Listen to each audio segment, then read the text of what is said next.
Hello, hello, hello, one and all. Welcome to our seasonal anime review. Today we are going to be talking about all of the shows that merit your attention from autumn 2025, as well as all of the hype that is coming up right now in winter 2026. Hello, everyone. Before we get started today, I have a quick favor that I would like you all to do. Or I guess a quick favor to ask of all of you. For you folks to do. If you all don't mind, if you could just put some emotes for hugs in the chat, that would be wonderful. I want to spread some wonderful love around. Tons of hugs for all of you wonderful folks who are watching along. I think these hugs are very important right now because it is terribly cold. There is a huge winter storm that is blazing outside, entirely too much ice everywhere. And so all of these hugs are for your beloved neighbors, all of these wonderful people who are here with you, because we all need to spread the love. We're going to get through this winter storm together. Oh my God, beautiful hugs all around. God damn it, the licorice dome will protect us. I can never escape the licorice. It's following me no matter what I do. Oh, so anyway, thank you all so much for that very warm welcome. I have prepared, once again, entirely too much anime to talk about.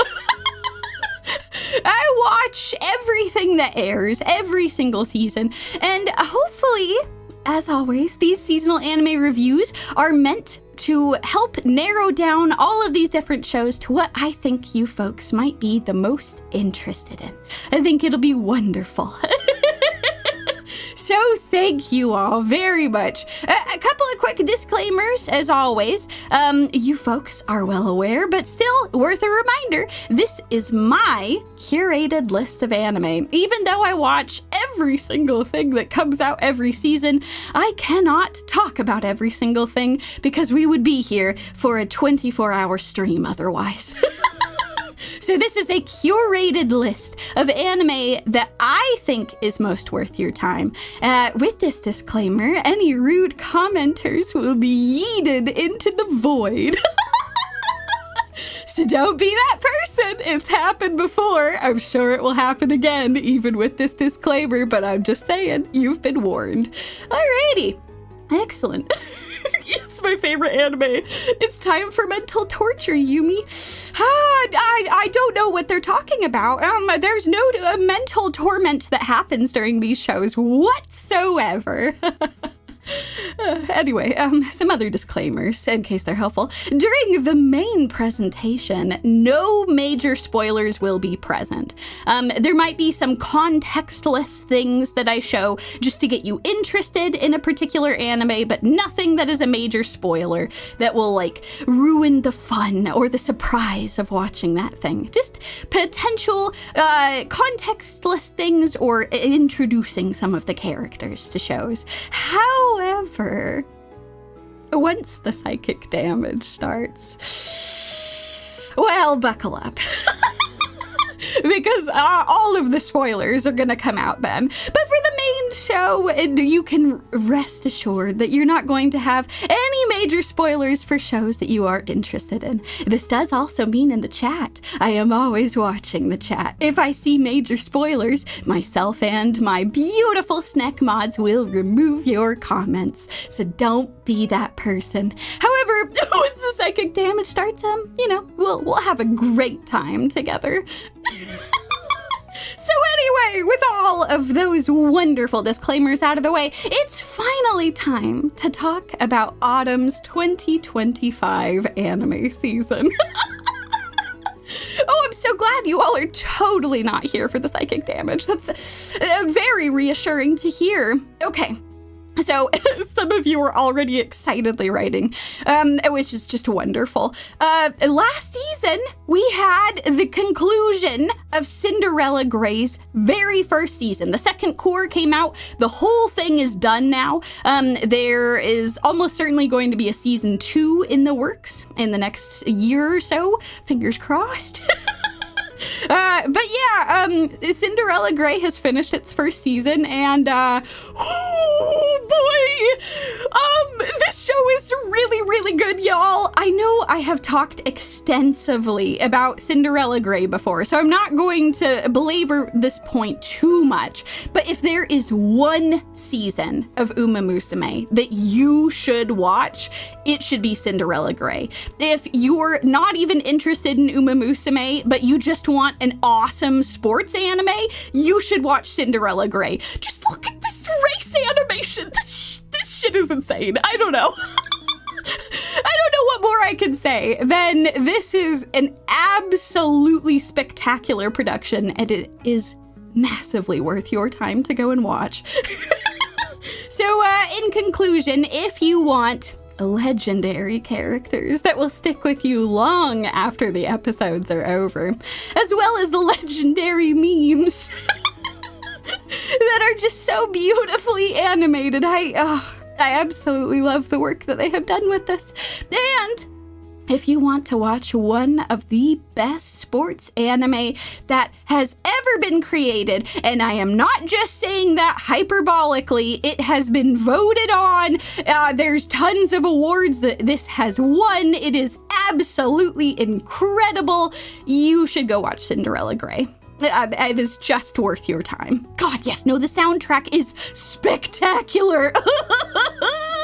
So anyway, this is the last time for now that I'll be talking about Cinderella Grey. But once season 2 shows up, I'll be talking about it again. All right, so besides Cinderella Grey, I hear you all now shouting excitedly in the audience, Yumie! Cinderella Grey was so insanely hype.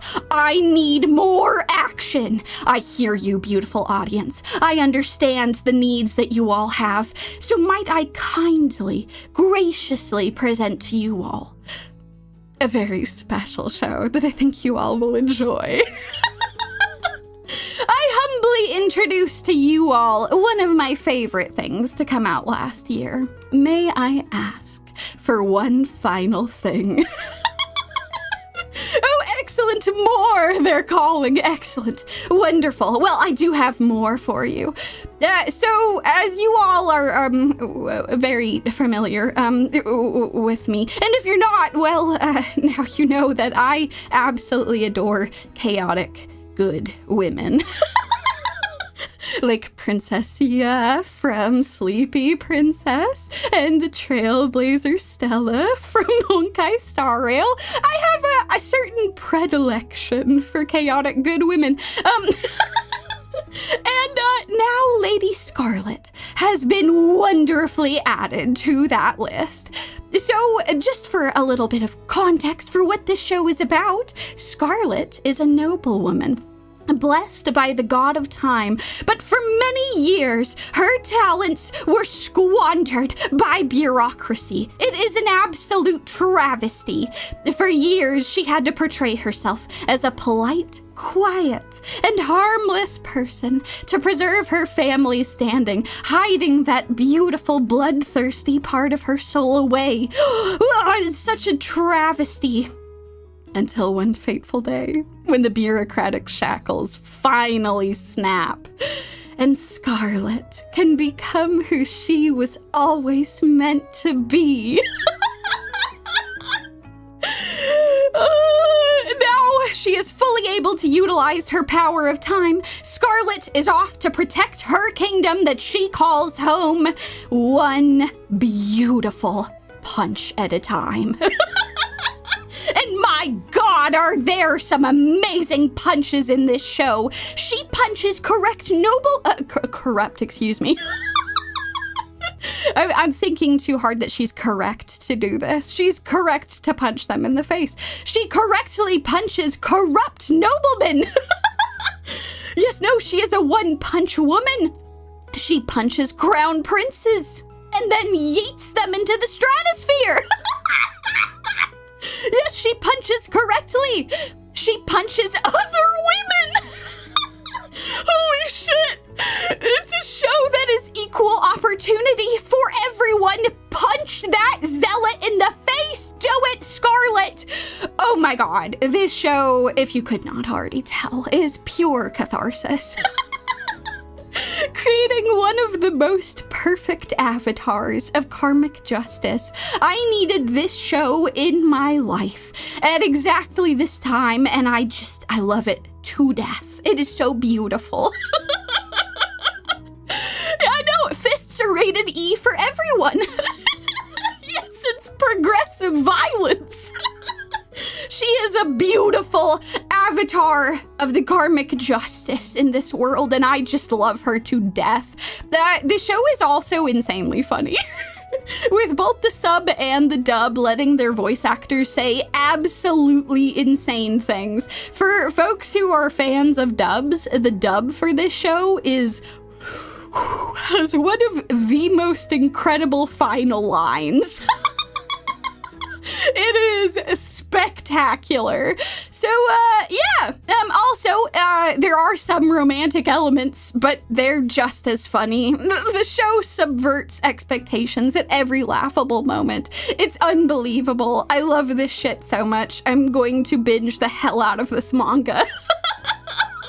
So, in conclusion, if you want glorious, cathartic fights, glorious, beautiful, blood-stained characters, and a cathartic journey of a chaotic demigod, then I would highly suggest watching May I Ask for one final thing.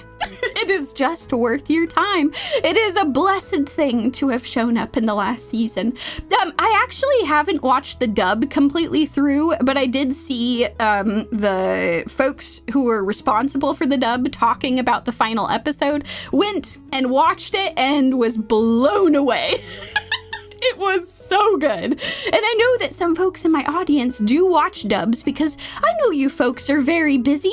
There's also lots of spectacular dubs. We live in a beautiful time where dubs and subs are both spectacular. So you should take advantage of whatever you want to watch.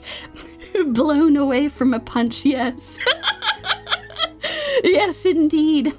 So fantastic, question one and all, of another fantastic show that gives you more action. But Yumie, I hear you all saying with bated breath, and I am listening. The action in these shows are amazing. I need more. Okay, calm down. Don't you worry. I got you, folks. I understand. Might I present to you all Sanda. Oh boy, I am so excited to talk about. Hold on. Whoa. Wait, what just happened to the presentation? What's going on? What? But those hands. No, those hands were from last season. No. This can't be happening in the middle of this presentation. No. I thought we had escaped the hands. Okay, hold on. Give me a moment. Let me tweak the presentation just a little bit. Will it let me talk about Sanda? I want to talk about... Okay. Okay, everyone, stay calm. It's all right. Just give me a moment. Let me tweak this just a little bit. Okay. All right. Looks like Sanda's back again. Everything has gone very dark in the background, though. Oh, God. Well, hopefully that was just a temporary fluke. I think we should be able to get through it. Okay. Well, let's talk about Sanda. The hands aren't real. They can't hurt us. Oh, look, the next slide is populating just fine. Maybe we can talk about this now. Well, this show will definitely satiate your need for more action. To be perfectly honest, it's half fever dream, half earnest character drama, and the action is amazing throughout this entire thing. Yes, is ripped, literally. That shirt is exploding. So this show is about a dystopian future in Japan where children are disappearing and adults covet those who are still left. They keep them in these isolated schools to raise the children, all while most of the adults have really extensive plastic surgery to make themselves look younger, but only their faces and most of their body. They can't ever make the hands look younger. The hands will always show someone's true age. I know. Show this man a manicure. Look at his poor hands. Meanwhile, the children that do exist here are deeply dysfunctional, with their future partners and their lives decided for them. Oh no, you all are right. The hands. Is this why the hands were appearing here? Until one day, in this horrible future dystopia, the descendant of the actual factual Santa Claus emerges, because Santa is real in this world, and he's real in our world too, yes, of course, but you know, he has descendants in this universe. Then he makes it his mission to grant these children their wish for a better future, as any good Santa Claus would do. There's just, one problem.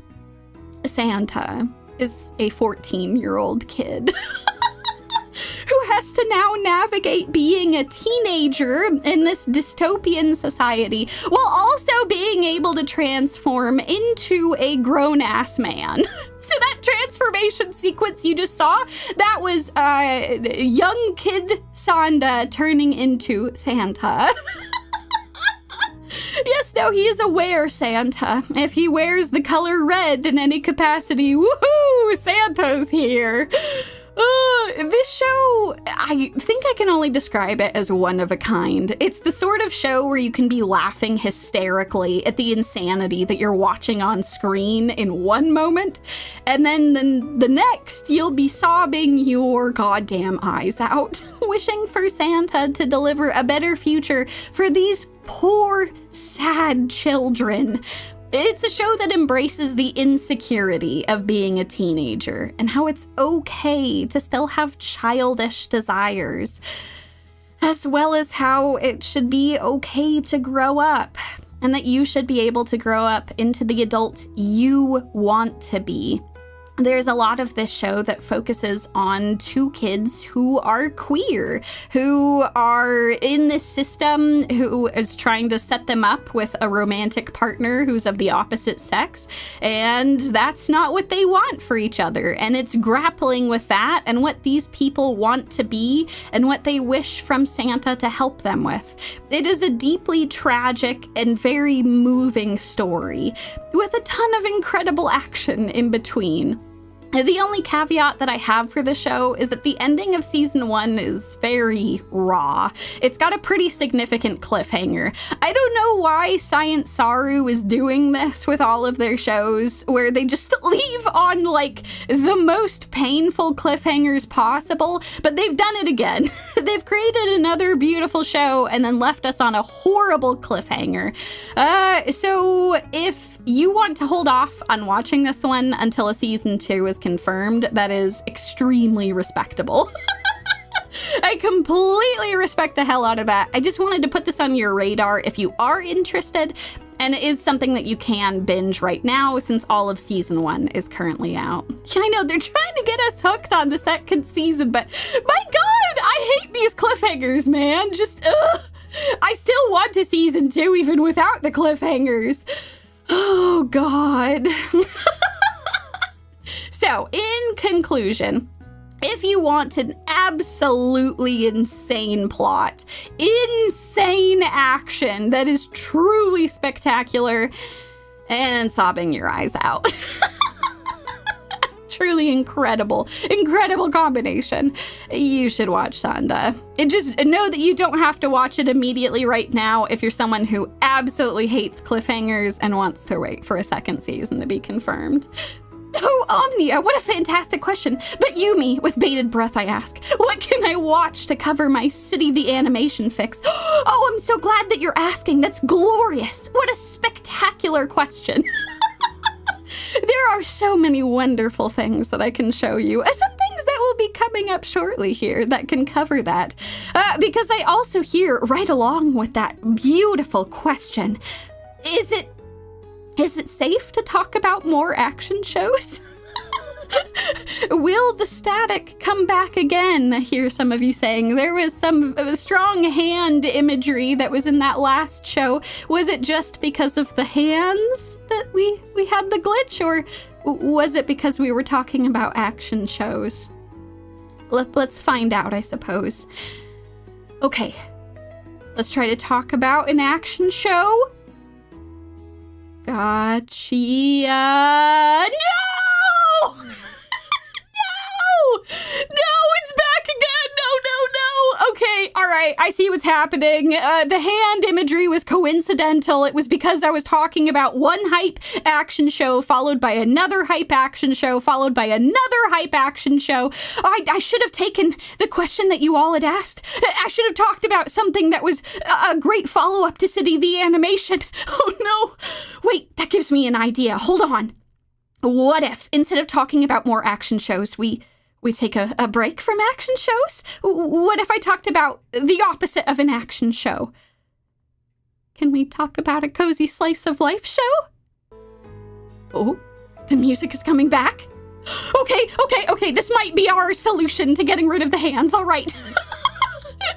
Okay, thank goodness. All right, we'll take a reprieve from the action shows. Let's talk about some cozy slice of life from last season. I think that'll be good. Also, thank you all. You all are so kind, magical. I saw that you sent a bunch of gifted memberships during that. Thank you. Oh my God, you folks are so wonderful.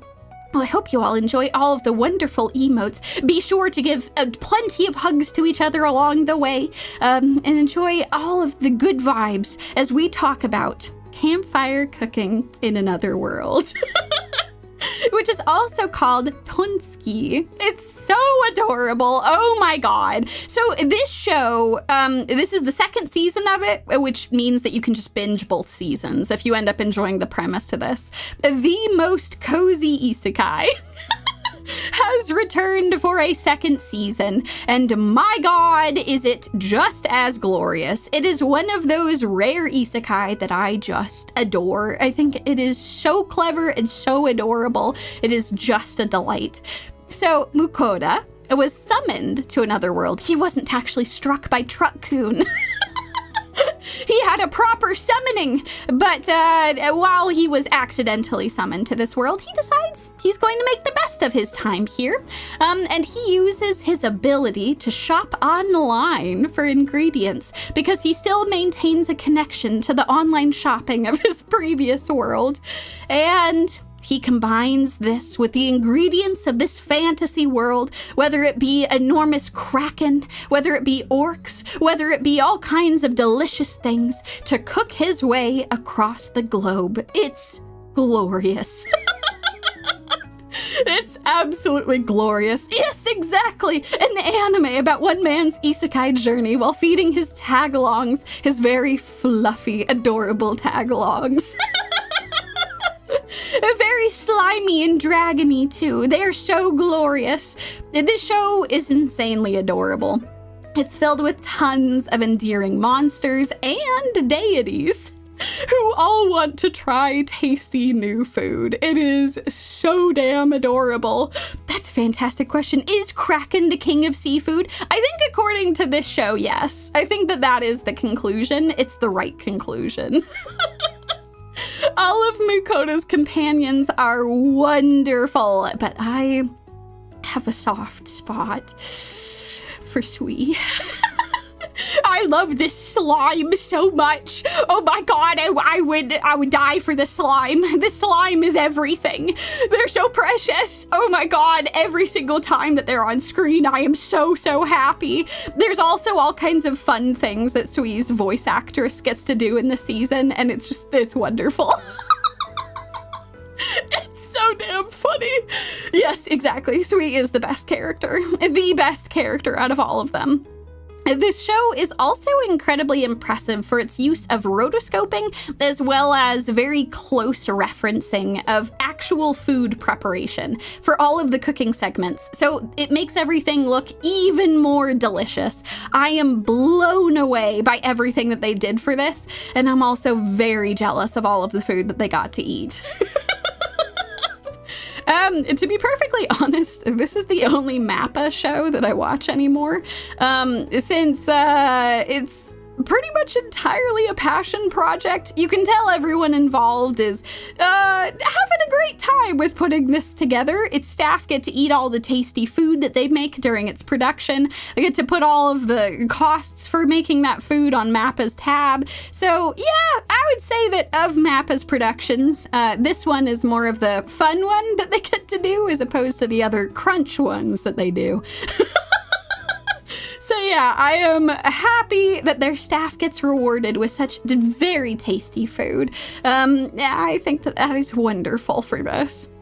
So, if you want cozy comedy with adorable characters and celebrating delicious food across the world, multiple worlds actually, then you should watch Tonsuki. It's extremely adorable, and I'm so happy that it got a full second season. I honestly hope that it gets a third. It's something that clearly everyone involved has so much fun making, and I would really love for this to be something that they continue to do. Oh, okay. I'm terrified to hit the next slide. Ooh, there won't be hands, right? Have we satisfied the hands? Yumie, I hear you all nervously saying, Tonsuki is so insanely cute. Do you have any other adorable fantasy shows? Let me hit the next slide and I'll see if something populates. 3, 2, 1. Oh, it actually showed up. Okay. Okay, this might be the secret. We just need to talk about cozy slice of life stuff, and the hands won't show up again. Okay, perfect. All right, so the next cozy slice of life show that we're going to talk about from last season, it's Lil Miss Vampire Can't Suck Right. An amazing title for a very adorable show. This show is about vampire Luna Ishikawa, who always tries to portray herself as the cool, aloof vampire when in public, when in reality she's socially anxious. And she can't suck blood correctly, making her weaker than average vampires. In fact, she turns into this adorable chibi form, crying and just being very pathetic.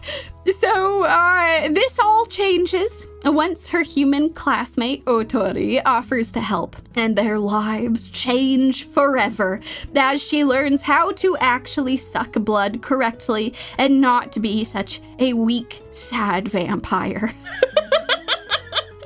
This series is pure serotonin as you watch Luna and Otori's worlds grow and adorable friendships blossom. I just love this show. It's so damn cute. Also, Luna is insanely adorable. Oh my god, I cannot handle how cute she is. Look at all of this. Oh my god, she's so cute. I can't handle it. She's so adorable. I just want to hug her. Oh my god, she's so precious. So, if you want adorable vampires, as well as adorable friendships, and a show about being yourself, not someone else, you should watch Lil Miss Vampire Can't Suck Right. It's so goddamn adorable. Fantastic question, Omnia. So sucks to suck means super comfy. Yes, exactly. Exactly. I'm so glad that you all have learned that very important lesson today. Okay, well, I think that we're doing pretty okay to head into the next anime.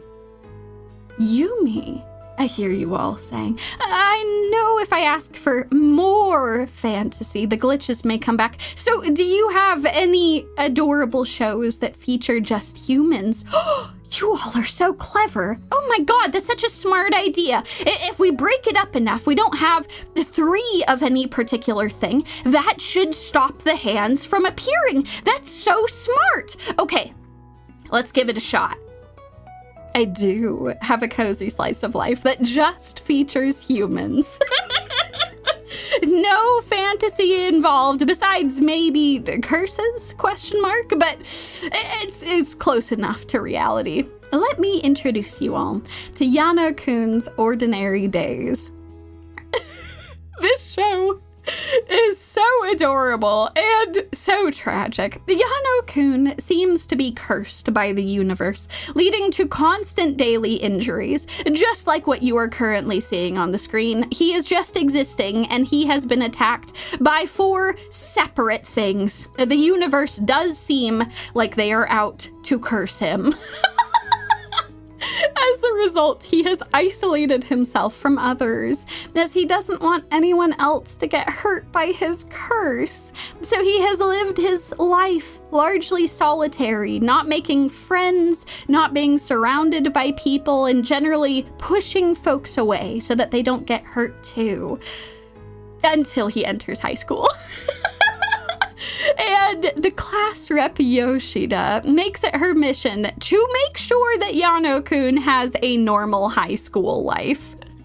She does not care for any of these walls that he has built up. She is going to break them down and make sure that he can have a wonderful high school experience. This series is so insanely adorable, with the diligent Yoshida being a perfect match with the clumsy Yano-kun, and as you get to watch their friendship blossom into, perhaps, romance. The show gets better and better with each episode.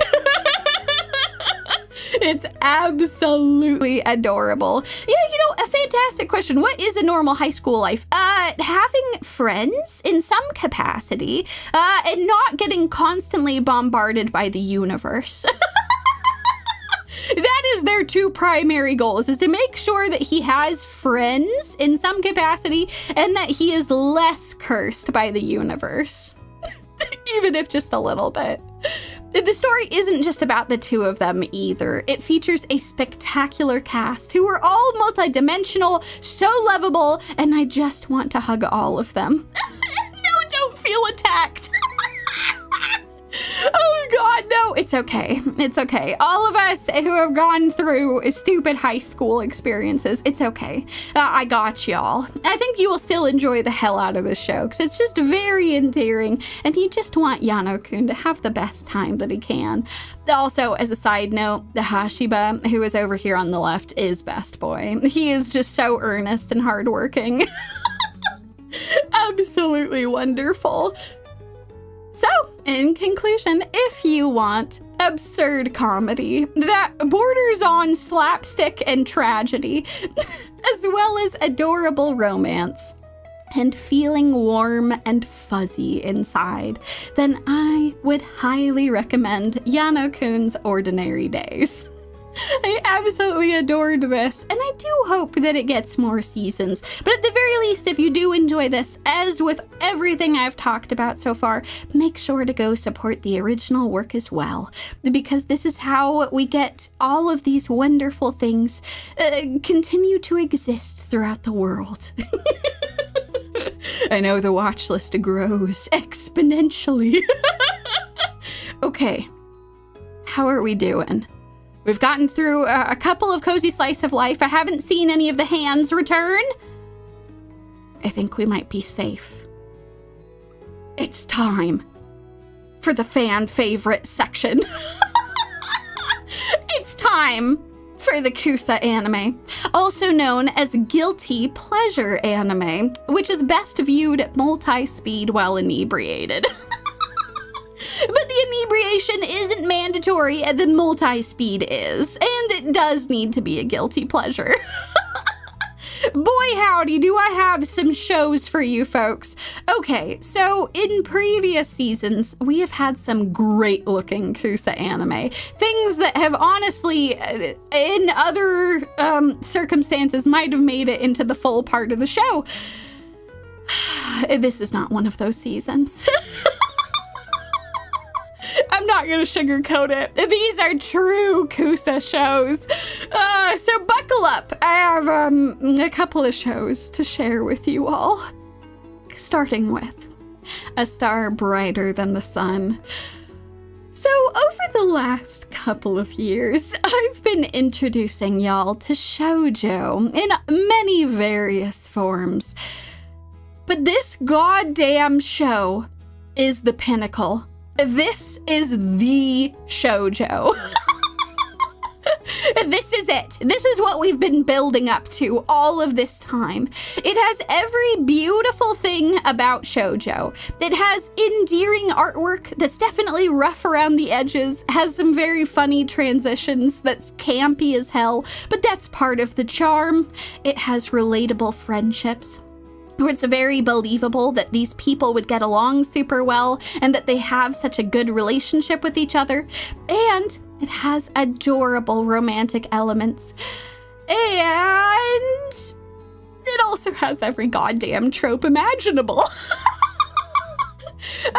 Including, but not limited to, doomed love triangles, contrived delays to the romantic plot, and the line, "She's my cousin." Ominous. Ominous as hell, you might be thinking to yourself. Well, yes, that is correct. This show is a contrived roller coaster of emotion, perfectly encapsulating the highs and the lows of shoujo as a genre. This is the shoujo.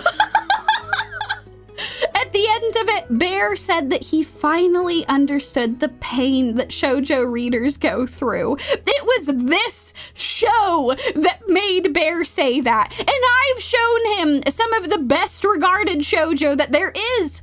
I've shown him Fruits Basket.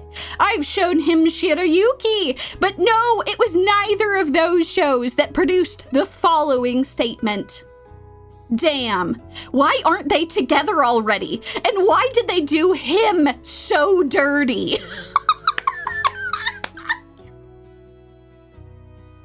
This show got Bear so invested in the plot that he was out here swinging. Being like, this is some bullshit. Why is this taking forever for them to get together? And also, why did the poor third wheel love interest get done so dirty? This is that show.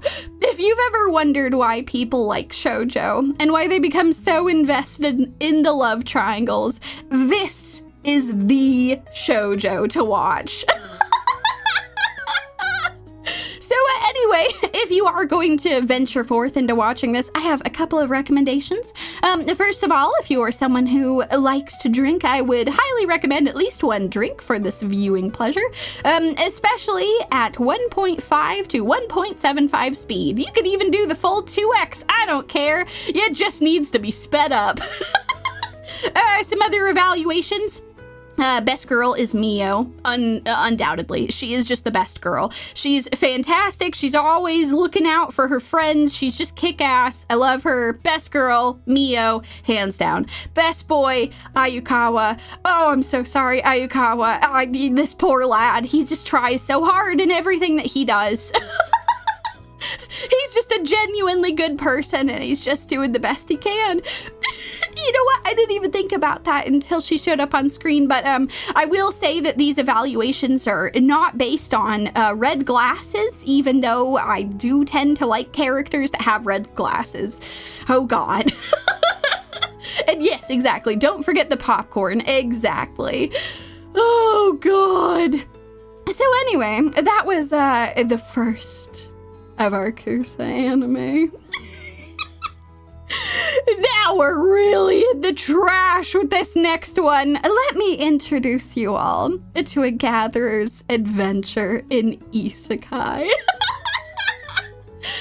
Y'all aren't prepared for this one. I wasn't prepared for this one. Nothing could have prepared me for this one. Okay, so Bear and I originally started watching this with the expectations that it would be psychic damage. And psychic damage shows are something that I don't recommend other people watch. I watch psychic damage shows and provide my reporting to you all so that I can spare you folks. I say, lying through my teeth. I mean, you know... But I generally don't recommend watching the psychic damage shows, even though you all are still psychically scarred by them. So I expected this was going to be one of those. I expected this was going to be a psychic damage show that I would talk about and then be like, steer clear of this one. It's not worth your time. But instead... it quickly became the stupidest thing to guarantee tons of laughter from us. It's so dumb. I laughed so hard watching this stupid show. I would definitely recommend going and watching it yourself. I will clarify right here, right now. This is not a good show. This is not a smart show. This is entirely a guilty pleasure. I laughed way too hard at how bad this thing was show. This is a hilaribad anime. Oh my god, it's just incredible. So let me explain what this is all about. Yes, that was a unicorn. Just you wait, it only goes downhill from here. Our main protagonist, Takeru, is isekai'd. He's isekai'd to this world, and he chooses the gatherer class in this isekai, and he requests a cute companion to join him on his journey, and you're like, oh, cringe, oh god. Only the universe has a cruel sense of irony. Because it grants him this hilarious monstrosity, Bee the dragon. This is his cute companion, and Bee is going to follow him everywhere, forever now. And you will come to know that too, because Bee the dragon, like a Pokemon, only speaks its name to communicate, just like this. Bee!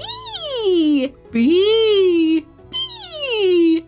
Bee! Bee! It will rot your brain. Together, Bee and Takeru become adventurers, gaining all sorts of hilaribad friends along the way. Yeah, I know the meme has already returned, but it was Bee this time. As far as I could tell, I actually went and looked up the wiki for this because I was curious if Bee was going to become a girl at some point. I don't think that is the case. I think Bee is just a dragon. As far as I can tell, I think Bee is just a Pokemon. So yeah, let's talk about some of these other hilaribad friends along the way. Let's talk about Clayston, the lizardman warrior, who can go Super Saiyan. With Takeru's gathering jutsu. I cannot explain it any better than that. For some reason, Takeru can do gathering magic or something, and it makes Clayston go Super Saiyan. I don't know. It happened. I don't understand it. Or Brolight. The elf who is trying to, and I shit you not, trying to save the elf kingdom from the curse of inbreeding. I absolutely died when this was goddamn revealed. It's amazing. This show just keeps hitting. It's unbelievable. But we're not done. We still have more characters to talk about. What about Hofalpnir, the horse goddess, I think? Question mark? Who can turn herself into a Pegasus? It looks just like this. But that's not all. She can also turn into a lady, a woman. She's the one who turns into a girl, I guess. It was the horse goddess. It wasn't the Pokemon. But wait, she can also turn into a fairy that's smaller than Bee. And she'll ride on B's back sometimes throughout some of the story, and it's really, really funny. I can't stand it. I know, right? If she was just a Pegasus all the time, that'd be one thing. But yeah, it's only a pleurodon, Charlie. It's a bee.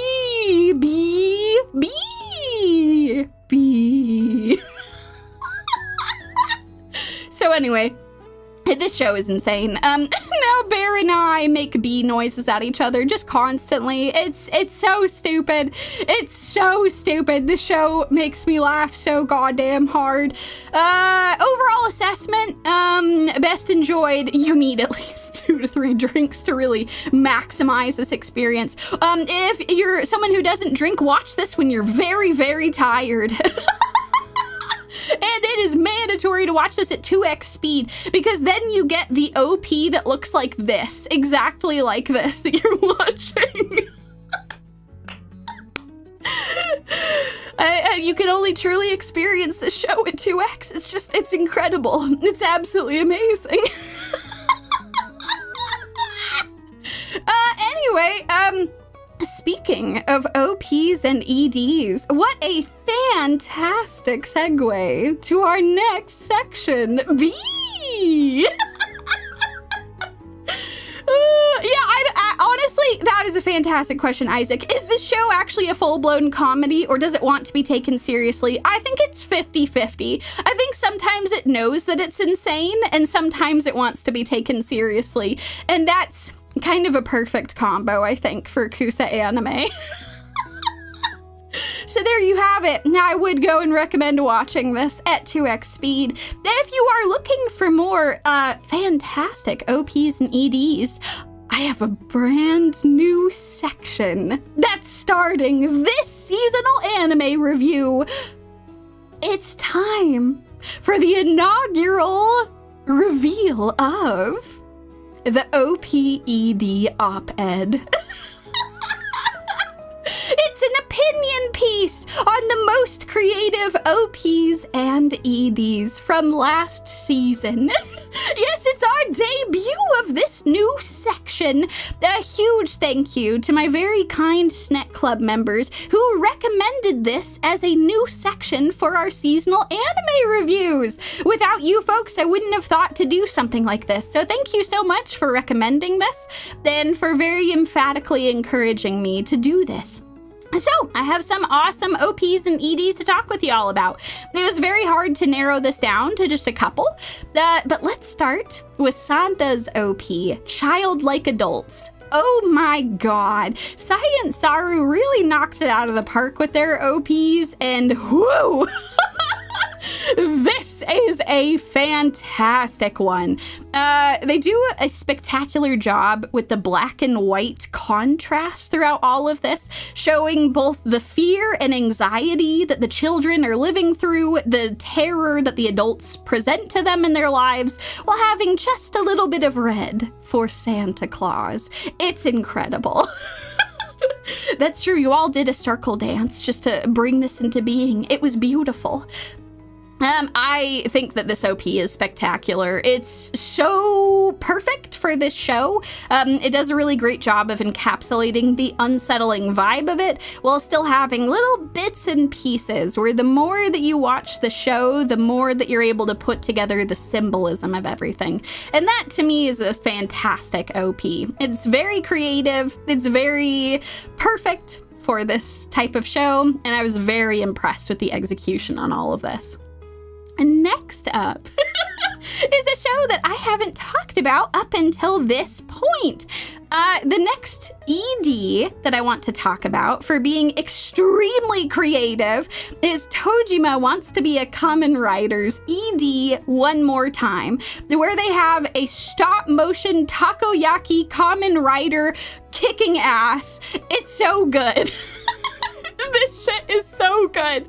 He's out here kicking bears off of tables, flying. Oh, it's just amazing. Absolutely wonderful. And yes, no, it does make you very hungry every single time that you watch this. It's so good.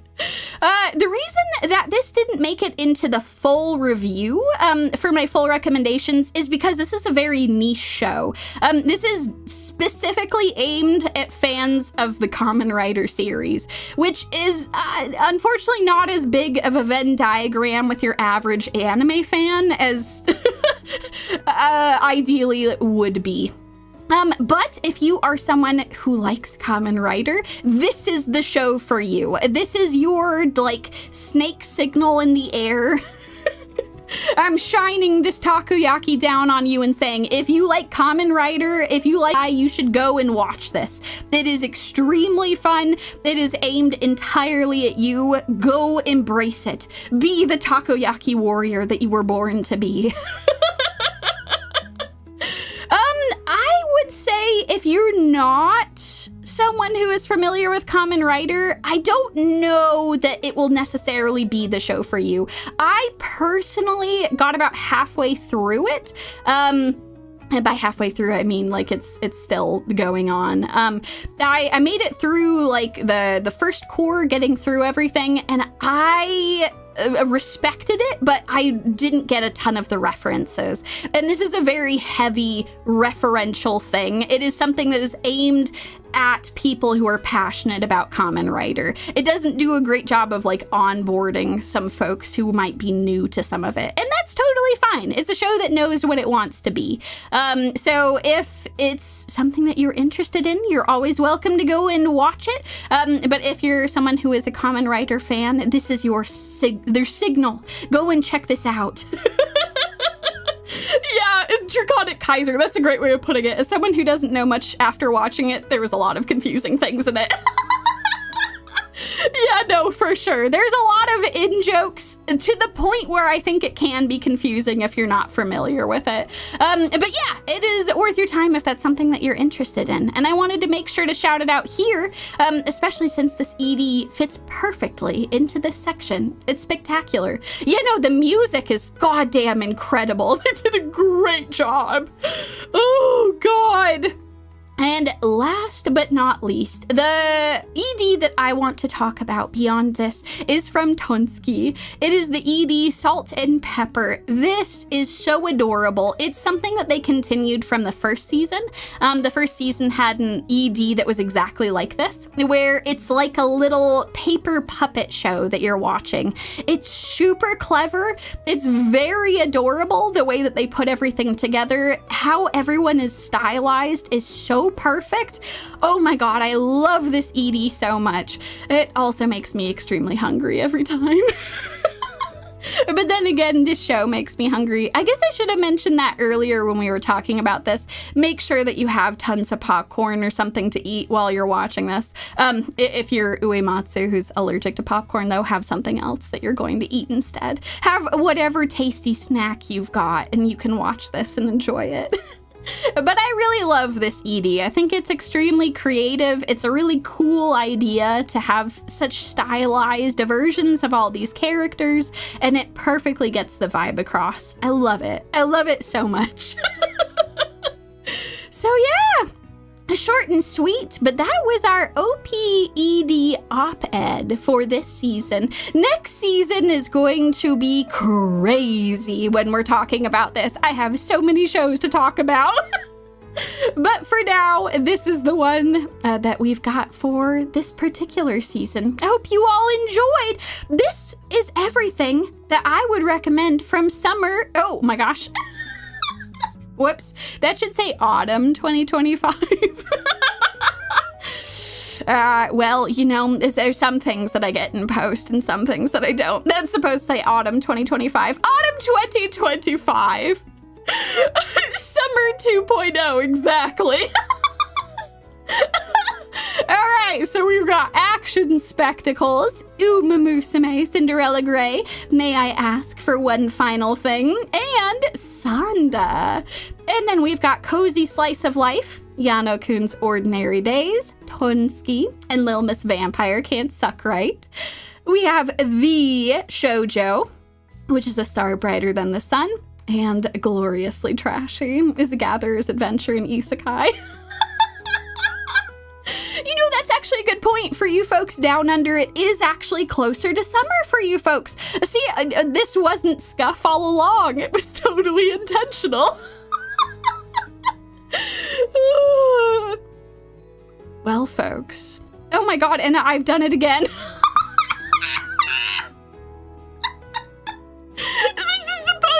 Spring 2026. Oh, we're keeping it together, folks. We're keeping it together here on the Yumi Tsuchinoko channel. Frieren was so powerful that we've gone back in time. Literally gone back in time. Autumn 2.0. Oh, God. Oh, my God. Tipsy Glory is a fantastic name for gloriously trashy. You know what? That's actually a good point. There is no winter here. Ignore the snowstorm behind me. Better autumn. Y'all are killing me. I do want it to be autumn again. Autumn is my favorite season. It's the best one. It should be autumn. It shouldn't be winter right now. Okay, all right. Moving on to the next show on our list. It's Frieren time!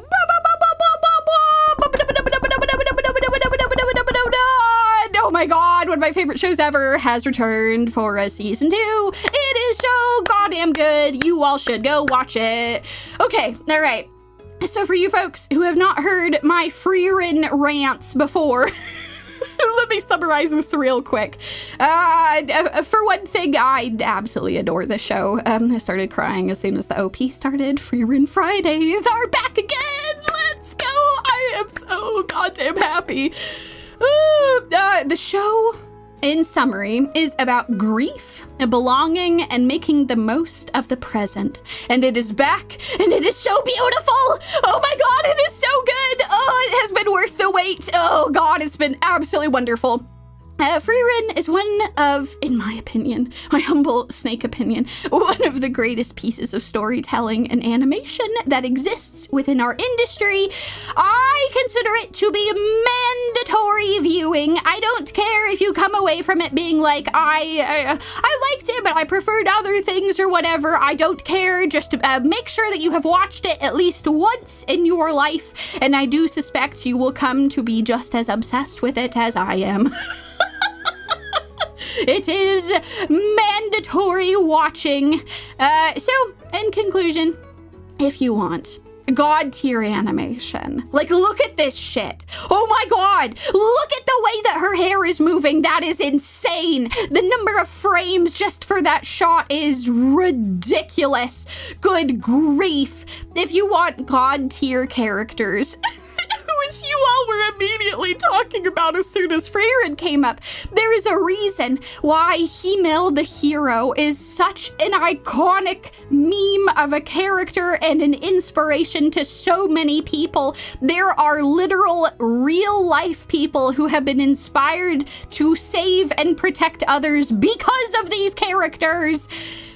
And if you like watching the best that anime has to offer, like, look at this shit. Look at this shit. Look at how insane this shit is. This is ridiculous. I cannot believe all of the hard work that these animators put into this. It's ridiculous. You should watch Frieren.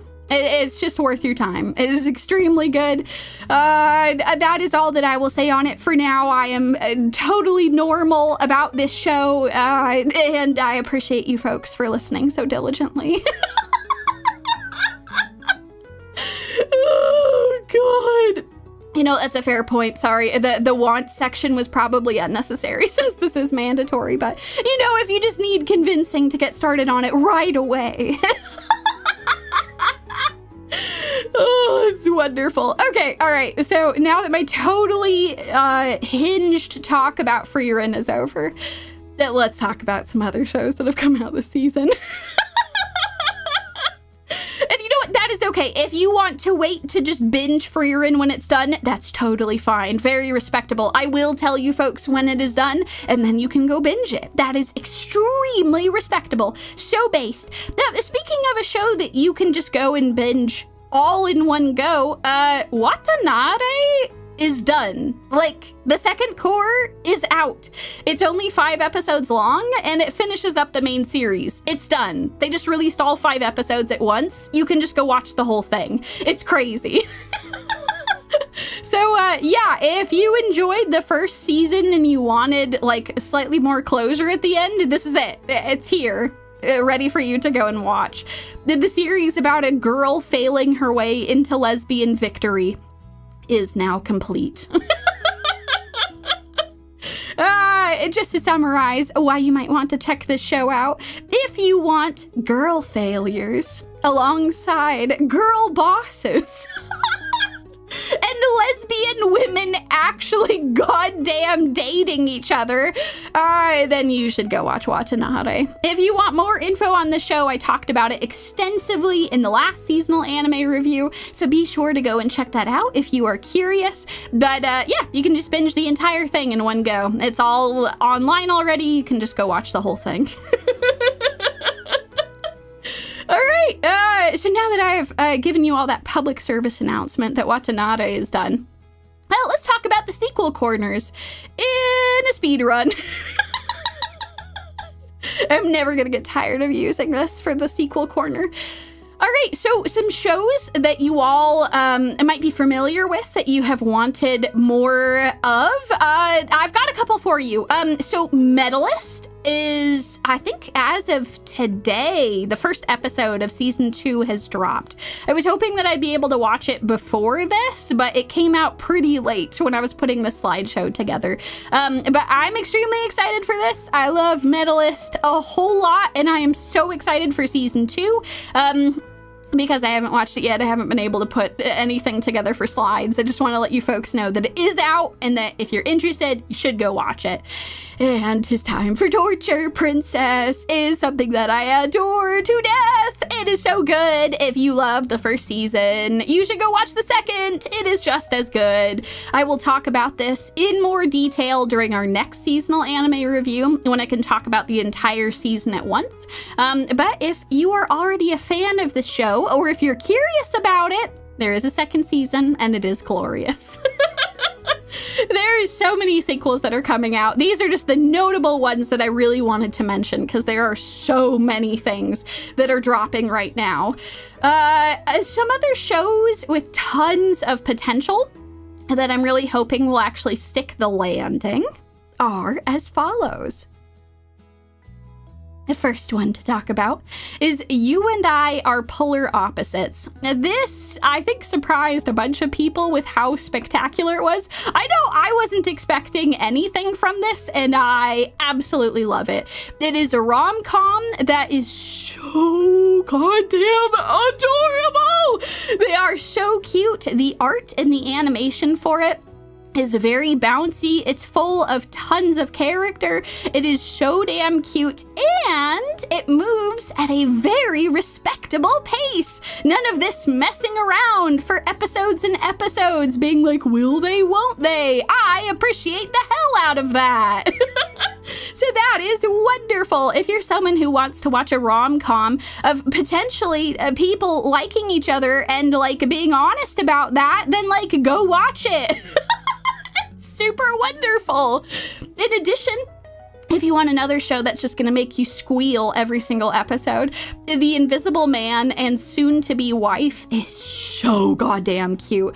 Oh my God, I love this show. It is a show about a world where tons of fantastical people and creatures are all living together, and it is so wonderful. It is about an invisible man who works as a detective and his blind assistant who get to know each other and start falling in love, and it is so goddamn cute. They do such an excellent job with the blind woman in all aspects of her life, just showing how she integrates technology into her day-to-day life, as well as how it's really beautiful how she she always knows where he is because she has gotten used to listening to where people are or smelling where they are. And so she, even when he's invisible, knows that he's right there. And that's just so cute. I love it so much. It's so adorable. Oh my God. god. So yeah, no, it's so precious. I love all of the characters that are in it. It's just wonderful. They will talk even more about it at the end of the season. I'm just hoping that it continues to stick the landing because it's just been so cute. On a very different spectrum, if you're looking for shows that aren't necessarily about romance, Journal with Witch is spectacular. It is really good. It is about the relationship between an aunt and her niece after the niece's parents die in a horrible accident, and they really meet for the first time. They start living together, and it's about both of them trying to work through the grief and what it is that they're going to do next in their lives while building a relationship that they wished that they'd been able to have a lot sooner. It's so good. Oh my god.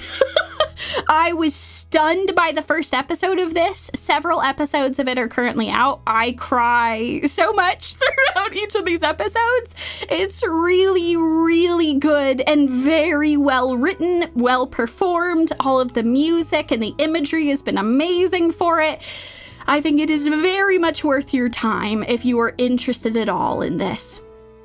Also on a very dark front, Shiboyugi is something that I might also suggest checking out. This one is probably the one I'm the least sure is going to stick the landing.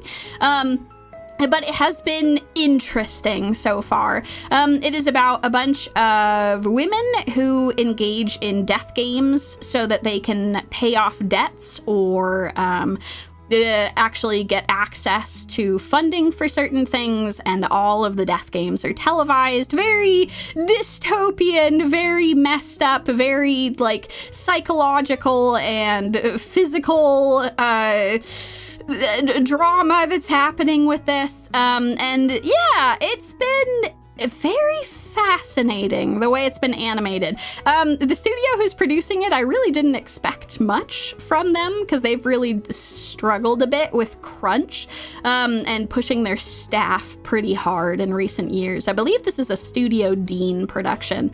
I have been very surprised. It seems like this might have been a high priority production for them because they've really pulled out all the stops for a lot of the animation here. Again, I would say of everything on screen, this one has the highest potential to maybe not stick the landing. I'm not exactly sure where they're going with it, but like, if you're interested, you can go take a look. Yeah, it is definitely pretty hard on the suffering angle, so I very respect not giving it a watch. If you want to go watch other things, I think that's so based. I figured I might as well bring it up, though, for folks who might be interested, but also, this is the one that I don't have the highest hopes for. So besides that, some other shows that I want to mention that have tons of potential, maybe more in the KUSO category than anything else. We have not one, but 2 shows this season that are isekais with gay characters. We have 2 gay isekai this season. I'm genuinely shocked. I don't know what has happened to produce all of this, but like, this is the isekai event horizon. This is crazy. I cannot believe that this has happened. I would say between the 2 of them, Isekai Office Worker is probably the better of them. It's also the raunchier of them.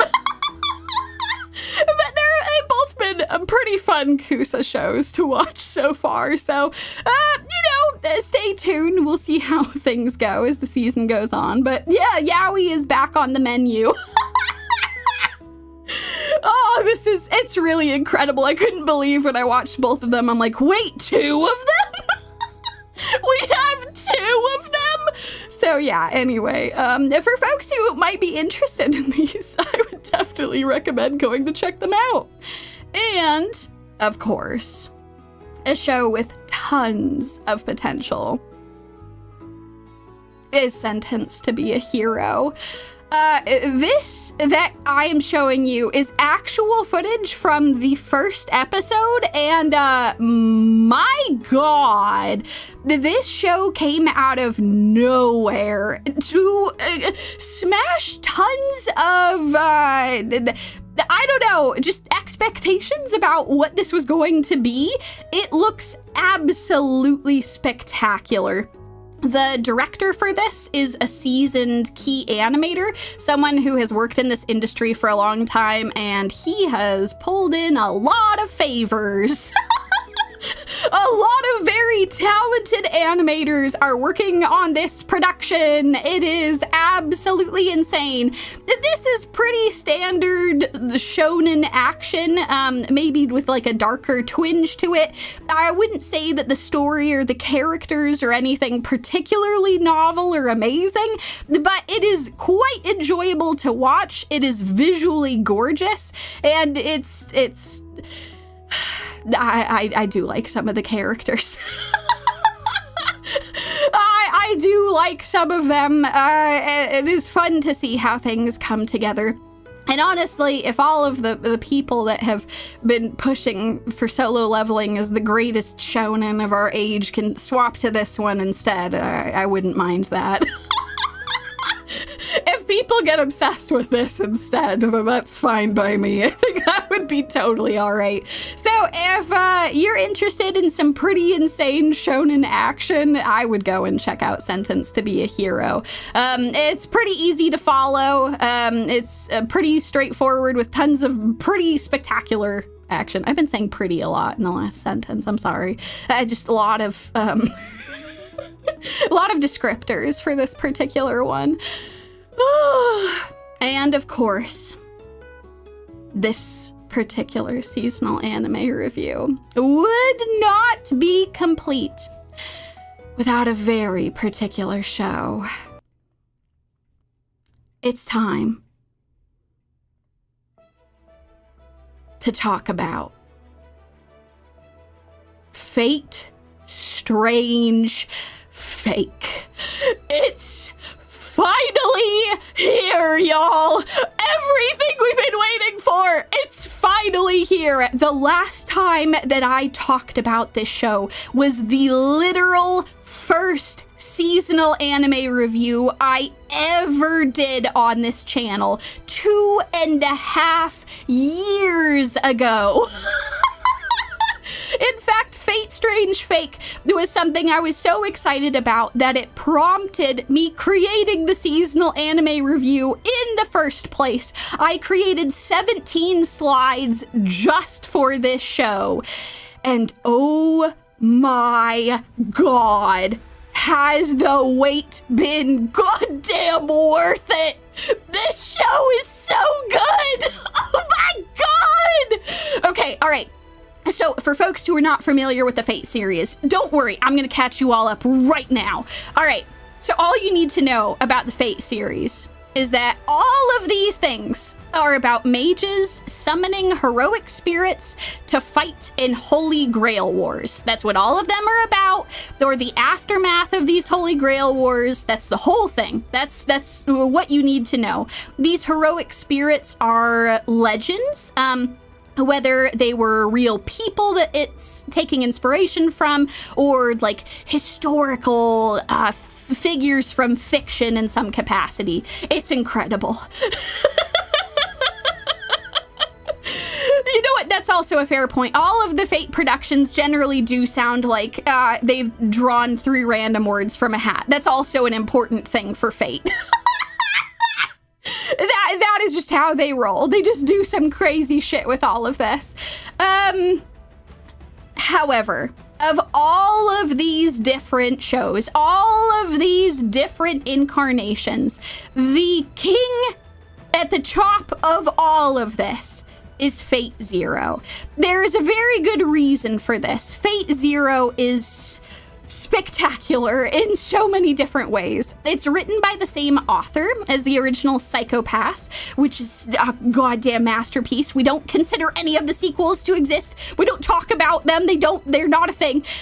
Fate Zero is a masterpiece. It explores the politics, personalities, and ambitions, not just of the modern mages that are participating in the Holy Grail War, but also the historical legends themselves. Fate had existed prior to this. It was something that had received a single anime adaptation up to this point. It was a visual novel that had existed, but Fate Zero launched the series into stardom, gaining die-hard fans like myself who loved these characters and this setting. Iskandar is life. Iskandar is everything. I absolutely love it. The Gilgamesh has an entire fan following that spawned just from Fate Zero. It's absolutely incredible. So, I should also mention that Fate Zero was also gorgeous. Both hauntingly beautiful and heart-wrenching. It is a masterwork of animation and storytelling. It is gorgeous. For the last 15 years, no other Fate entry has quite captured that same level of political intrigue, that same historical fascination, and the raw love of its setting like Fate Zero. And I know this because I've watched all of them. I've watched them all. I've watched every single goddamn Fate property, and none of them are quite as in-depth with the politics, the historical fascination, and everything that I loved about Fate Zero. And none of them can compare. There are plenty of things to love about the other series, but listen, Emiya Cooking was. I enjoyed Emiya Cooking, but not because it was a political thriller. Fantastic question, Dohuario. Thank you so much for asking such a based question. Emiya Cooking was great, but it wasn't a political thriller. Yeah, no, Fate Zero is the greatest of all of them. It is just on the next level. Until now, I was already ecstatic about Fate Strange Fake. So ecstatic that I largely created this entire seasonal anime series. It is written by the same author as Baccano, one of my favorite authors ever, who created one of the smartest pieces of fiction that I have ever read. So I had very high hopes that Fate Strange Fake would be very smartly written and would be a ton of fun to watch. But even then, I was not prepared. In just 4 episodes, Fate Strange Fake is already threatening to dethrone Fate Zero as the best Fate production ever made. I don't know if it will actually reach those same heights, but the fact that it's even on the same playing field is unbelievable. Oh my god! It is unreal! Fate Strange Fake builds on all the wonderful lore and characters from Fate Zero while somehow perfecting them. The version of Gilgamesh that exists in Fate Strange Fake is my favorite version of him. I didn't think that was possible. How could it possibly be better? I don't know, but they're managing to pull it off. I am just blown away. Not only that, but the new cast are spectacular, with fascinating heroic spirits and mages who work alongside them. I could talk about the show all day. This isn't just the successor to Fate Zero, it may actually go beyond it. This is crazy. I can't believe this shit. After 15 years of waiting and hoping, the promised fateful day has finally arrived. And it's so goddamn glorious. I'm cutting myself off here. Or I'm liable to make an entire presentation about Fate Strange Fake. So look forward to the next review at the end of the season, where I talk about how everything turned out by the end, and where we currently stand within the Fate canon. And I did make this 17 slides long again. So, for folks who are curious, my proposed watch order for the Fate series, if you want to jump into Fate Strange Fake, you don't have to watch any of the others. All you need to watch is Fate Zero Lord El Malloy's case files, and Fate Strange Fake. And if you bounce off of Lord El Malloy, because I get it, it's pretty different from the rest of the series. It's a lot slower, it's a lot more contemplative, sometimes doesn't necessarily involve Holy Grail wars. If you bounce off of that, please just hop straight to Fate Strange Fake. It's okay. It's a good idea. So anyway, thank you all so much for joining my extended discussion of Fate. The music that you heard playing throughout that is a cover of one of the wonderful OSTs from the actual Fate Strange Fake. It is so glorious. Please check out Piano Prince's channel, where you can listen to a ton more of those, and you can also go and listen to the entire OST on pretty much any streaming platform. It is absolutely glorious. Yumie, we need a stream of Fate. I can't talk enough about it. Yumie servant version tier list stream one day. Shit. Y'all are gonna bring this into the world. You're gonna make this happen. Oh god. So yeah, I know that the Fate series can seem daunting. This is all you have to do. This is the only thing you have to do. You have to watch Fate Zero, because it is extremely important to set up the events of Fate Strange Fake. If you want to make it through all of Lord El Malloy II's case files, you can go and check that out. It has some important but not totally necessary context for Fate Strange Fake. I think you can put enough of the pieces together if you just jump straight from Fate Zero to Strange Fake. But all the same, it's still fun if you do have extra context for it. Yeah, there have been some interesting, you know what, that's actually a very fair shout out. For folks who are interested in watching Fate Strange Fake, I would suggest trying to watch the Amazon version of it, because they have the actual correct version. It's not, like, unwatchable on Crunchyroll, but they're using some early versions of the episodes, which, like, you should watch it in all its glory. Oh god, I'm gonna stop myself before I start ranting about Crunchyroll again. Oh god. But anyway, I don't even like having to talk about watching things on Amazon or watching the Amazon versions of stuff. But yeah, there are more correct, like, up-to-date versions of Fate Strange Fake. For some reason, Crunchyroll is just showing the goddamn, like, early access footage from Fate Strange Fake, and a lot of that still looks amazing. Like, if you're watching that version, it's fine, but, like, you could be watching even better. You could be going even further beyond. So yeah, thank you so much for coming to my Yumie talk about Fate Strange Fake, and about how much I love it, and about how excited I am that it is finally getting released.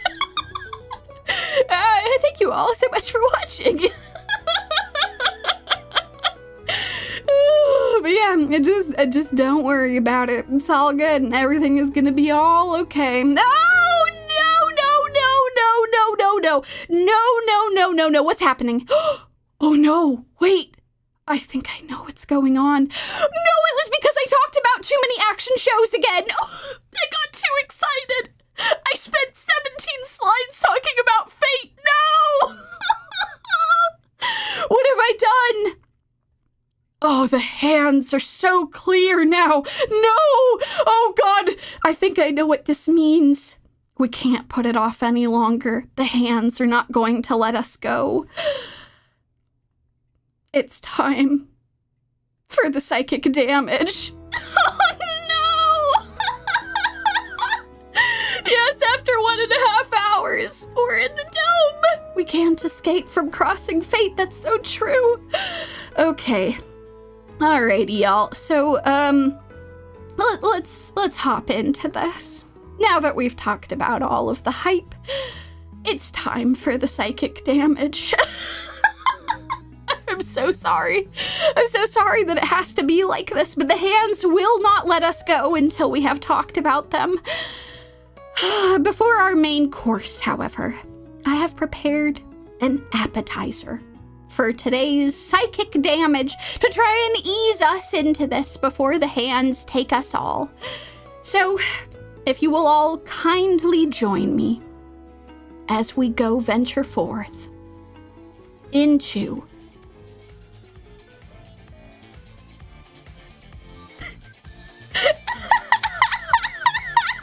hello and welcome. Oh, I might need to move my soapbox over. Hold on.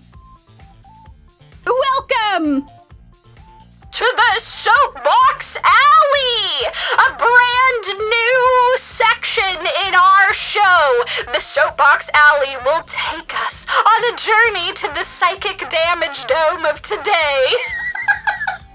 Actually, maybe it's funnier if I am partially cut off. I don't know. Hold on one sec. Hold on, I can move my soapbox. We're gonna inch it over. Okay. All right, let me move me. Oh, no, that's the wrong one. Okay. Perfect. Excellent. I could probably go for a little more, actually. Okay, perfect. Excellent. Welcome, one and all, to Soapbox Alley, the alley where we talk about shows that didn't quite make it into the full dome, but still deserve your attention all the same. Yes, I promise I'm not a shady dealer whatsoever. I'm just here to bring you some truly psychically damaging shows. First up on our list is Wandance. Wandance? I've heard different people pronounce this differently. I say Wandance just out of spite. I think it's supposed to be Wandance. I don't know. So anyway, this show is the biggest wasted opportunity. It is so tragic. This is supposed to be a series about a very socially anxious young man who is suffering from a stutter whenever he talks. And he learns through the power of dance how to express himself better and how to feel more confident in himself. It has the potential to be truly fantastic, but yikes. Yeah, one dance in and we're already out. Oh, it's just sad. It's truly jarring to see like the portions of this that are animated in 2D versus the contracted out sections for 3D. It's yikes. Yikes, it is no good. It is so sad to see. Like, look at this. This is perfectly adorable in 2D. And then we just have all of this in 3D. You can even see they're trying in this particular scene. They got the water all moving around and stuff, but also, yikes. Oh God, why have they done this? It's also such a shame because they hired professional dancers to do all of the choreography for this, and you can't tell. You can't tell because the 3D models just are not able to capture the movements. It just looks so jank. So yeah, this is a colossal flop of a thing. By the time they actually get to like the dramatic portions of this production, the dancing had already put me off alone that I struggled. I really struggled to get through this one. It's really hard when they're having a big emotional point and they're just swinging their arms wildly, just going crazy. The hair is all over the place and I'm like, this is supposed to be an important moment and they can't do it. They can't do it. So yeah, anyway, Wandance is, it's very deserving of our Soapbox Alley. Not something that made it into the full dome, but a real cluster of a production over here. So that was our first show from atop my soapbox. And next up on our list is Touring After the Apocalypse. The thing that I can say about this show, to best summarize it, is that at the end of the day, after watching this entire thing from start to finish, it is a show about nothing for no one. And I don't understand why it was created. I do not understand. Neither did most of the commenters in all of the comment threads I read of people being like, what was this production? I got to the final episode and I'm still confused what the show was even about. Yeah, no, on paper, it definitely definitely did sound promising, but in practice it was manic. Pure mania. That is a story about these two girls, one of which is a robot and one of which is an artificial person. Can you tell which one is which? Most of the time, I don't think the audience can either. And they are going on a trip all across Japan after some unnamed apocalypse has happened. And they're going on all sorts of fun adventures together with huge smiles on their faces at all times. Adventures such as visiting a bunch of ghosts.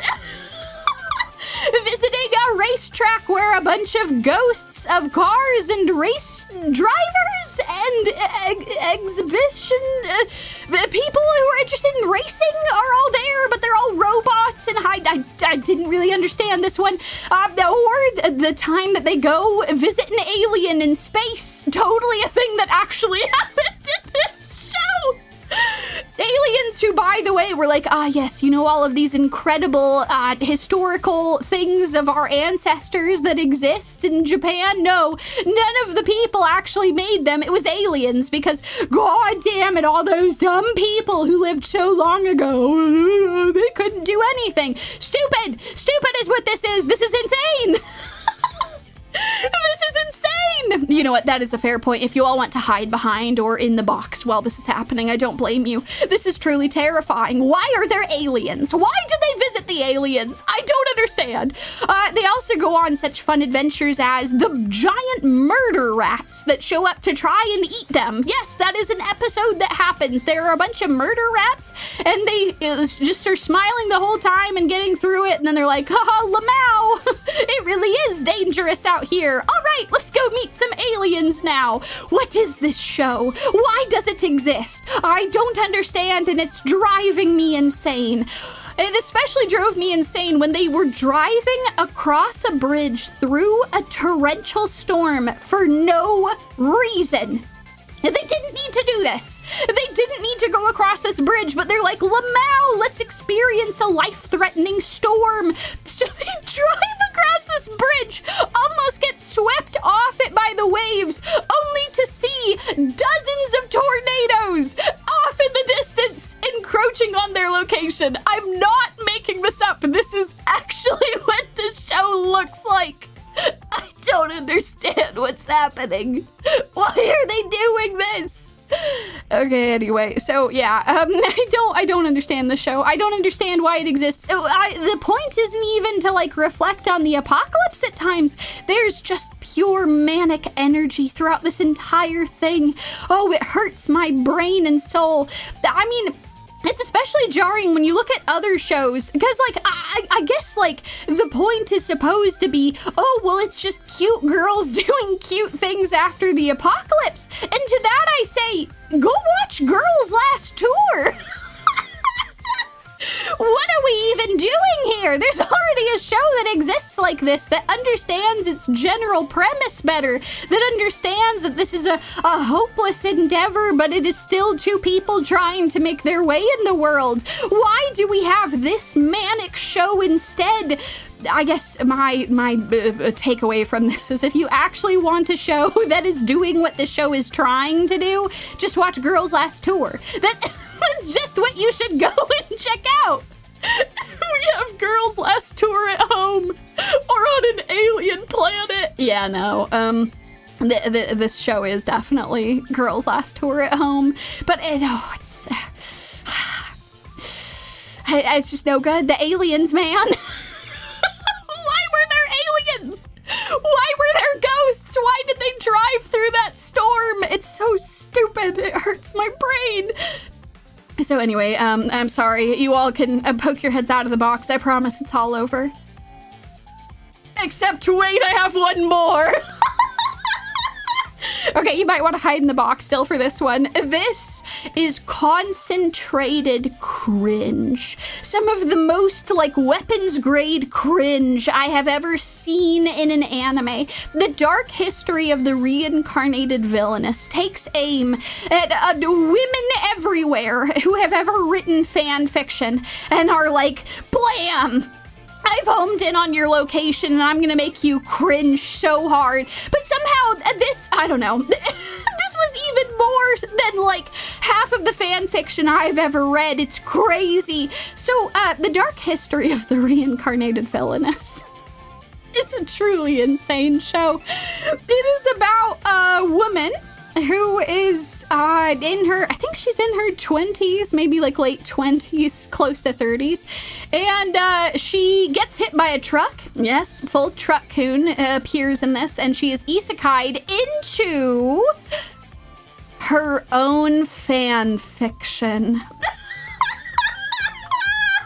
That's right! She's not isekai'd into the world of an Otome game or anything. She is reincarnated into her own bad fan fiction that she wrote as a middle schooler, and it is weapons grade cringe. Oh my god, it is some of the most painful shit that I have laughed so hard at because it is so insane. I cannot believe that this woman published this manga and that it then became an anime. This is the kind of shit that like you would never ever admit to publicly, and yet she is doing so. She is admitting to all of these insane things she wrote as a middle schooler and has published it into this work. It is insane.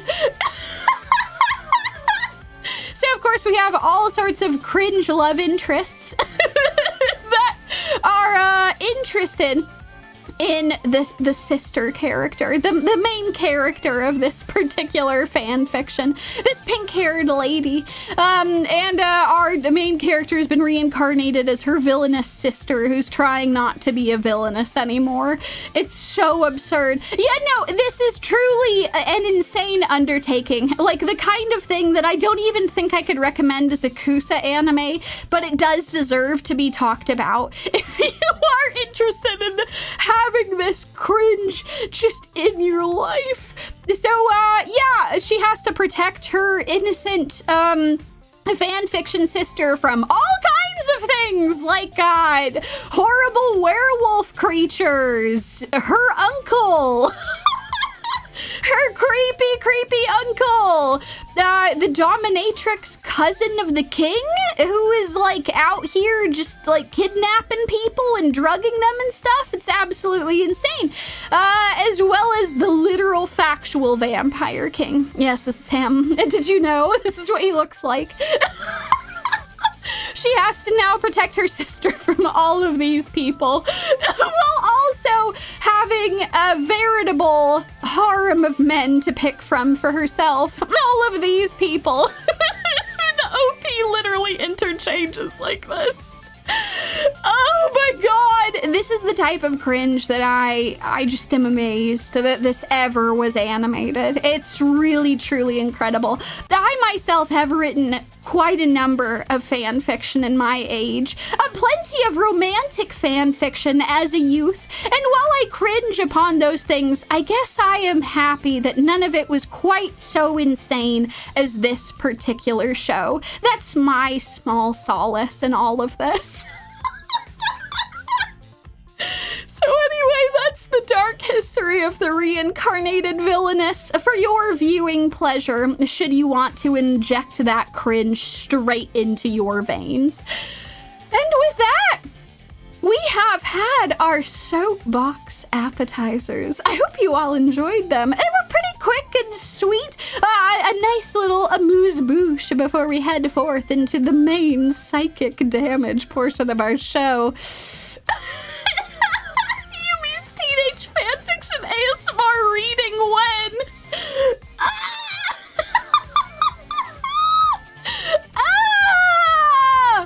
Oh god! I'm so glad you all enjoy Soapbox Alley. That's so wonderful! Well, good news for you is you get to see this in every single seasonal anime stream from now on. It's a nice little bite-sized look at a bunch of shows that didn't quite make it into the dome, but still deserve your scorn or your cringe in some way. Subscriber goal! Can I stay in the box? It's cozy. Yes, you all can stay in the box. It's okay, I promise. You can stay in the box. All right, let's take the box with us, folks, because we're on a journey. It's time.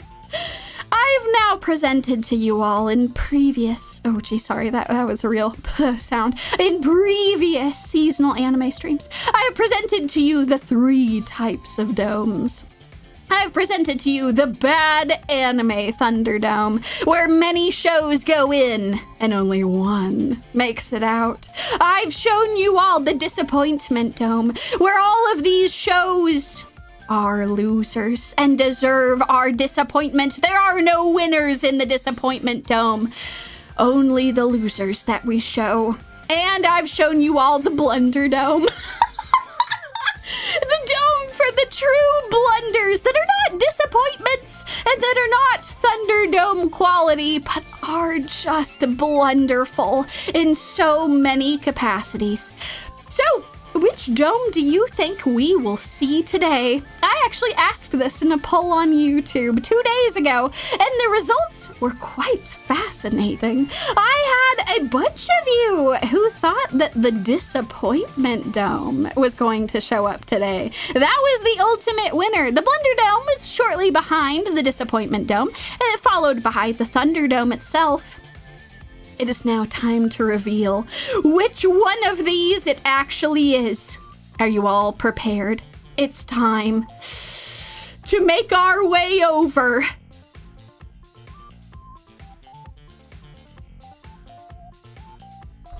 to the disappointment dome! I know some of you voted for the licorice dome. I'm sorry it had to be this way. I'm also delighted at the number of you that want the Thunderdome and the Blunder Dome as well. That's fantastic. Oh god, I'm so small. I have to make myself larger. We can't have me be actual size here. Okay, hold on. There we go. Excellent. Perfect. Yay! Now we're the correct size for this show. Let's go! What is this licorice dome, you ask? Very, very kindly from inside the soapbox. The licorice dome is something of which we will not speak. It is a terrible place, a horrifying place where licorice enters and sad Yumie exits. A licorice that is so bitter and horrible. I do not care for the licorice dome, and I will make it go away, if at all possible.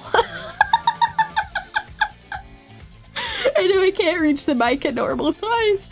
Yeah, no, the licorice dome is made of licorice bricks. It just haunts me everywhere that I go.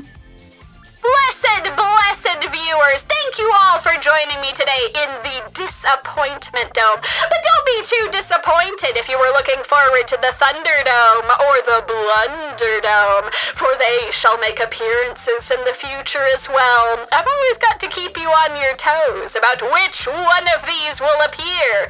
And for today, it's time to talk about some true disappointments from last season.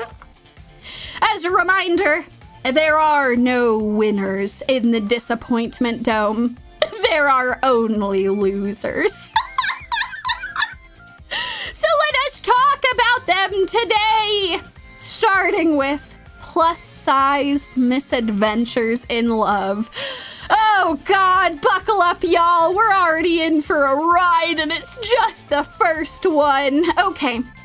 This show easily earns a spot in the Disappointment Dome for a variety of reasons. It features Yumie, a deeply depressed woman who recently survived a fall from a multi-story building. It is unclear what prompted the fall, but there are some very ominous overtones in the beginning of the show where you're like, oh no, that is so bad. I hope she is okay. Only upon her fall and subsequent hospital stay for her to develop amnesia and a brand new personality, one where she is full of confidence over her appearance.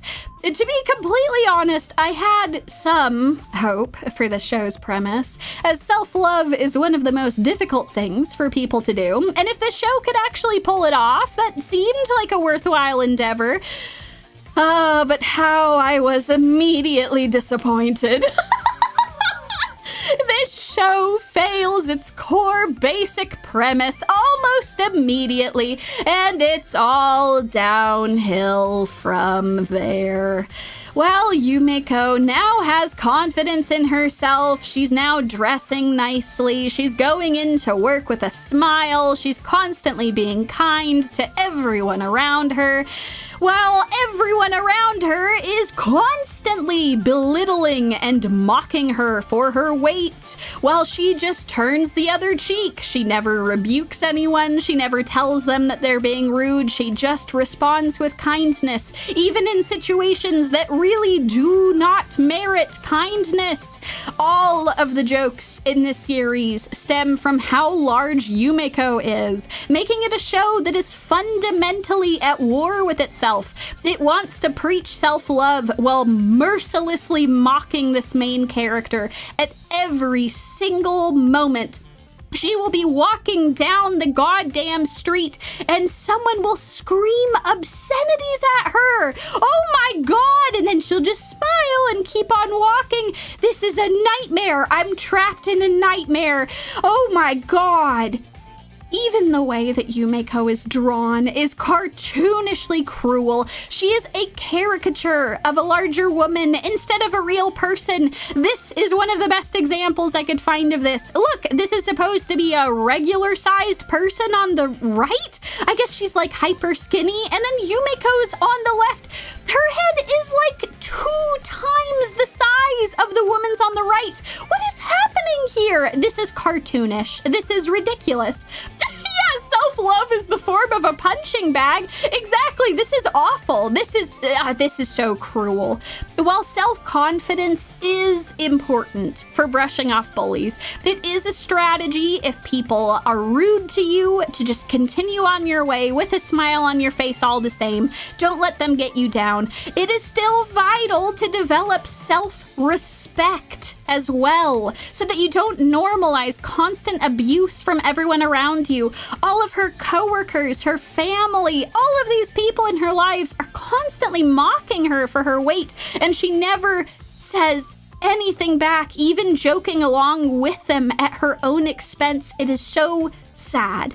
It is important to have self-love and self-respect, both of them together. And this is not that show. So poor Yumeko, with a fresh outlook on life, still receives horrible abuse from those around her, with the best outcome being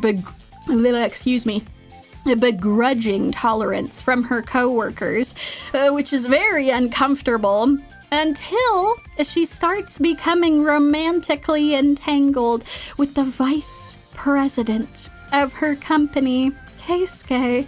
Oh yes, they start forming what seems like a romantic relationship with each other. He is the one who is unconditionally kind to her. He never jokes about her weight. He never makes comments about it.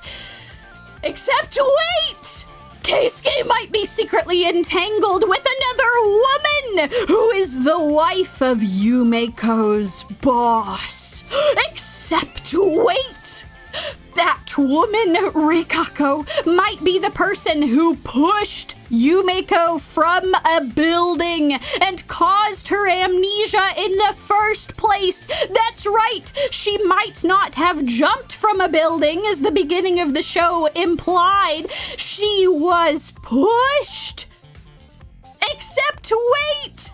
A detective is now investigating Yumeko's amnesia, thinking it may be attempted murder, but instead of going through proper channels, he just harasses Yumeko and her coworkers about it while negging Yumeko all the time, and they're trying to set him up as like the second romantic interest, but like he's so cruel to her, like one of the most cruel people to her. Please don't set him up as the romantic interest. That's absolutely insane. Except wait!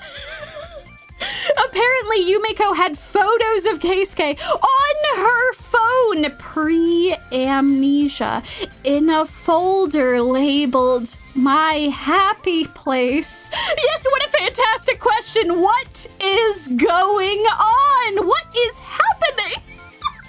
What is this show? This has turned into a detective murder mystery full of cruel morons. Oh my god. The triangle keeps growing more corners. Yes!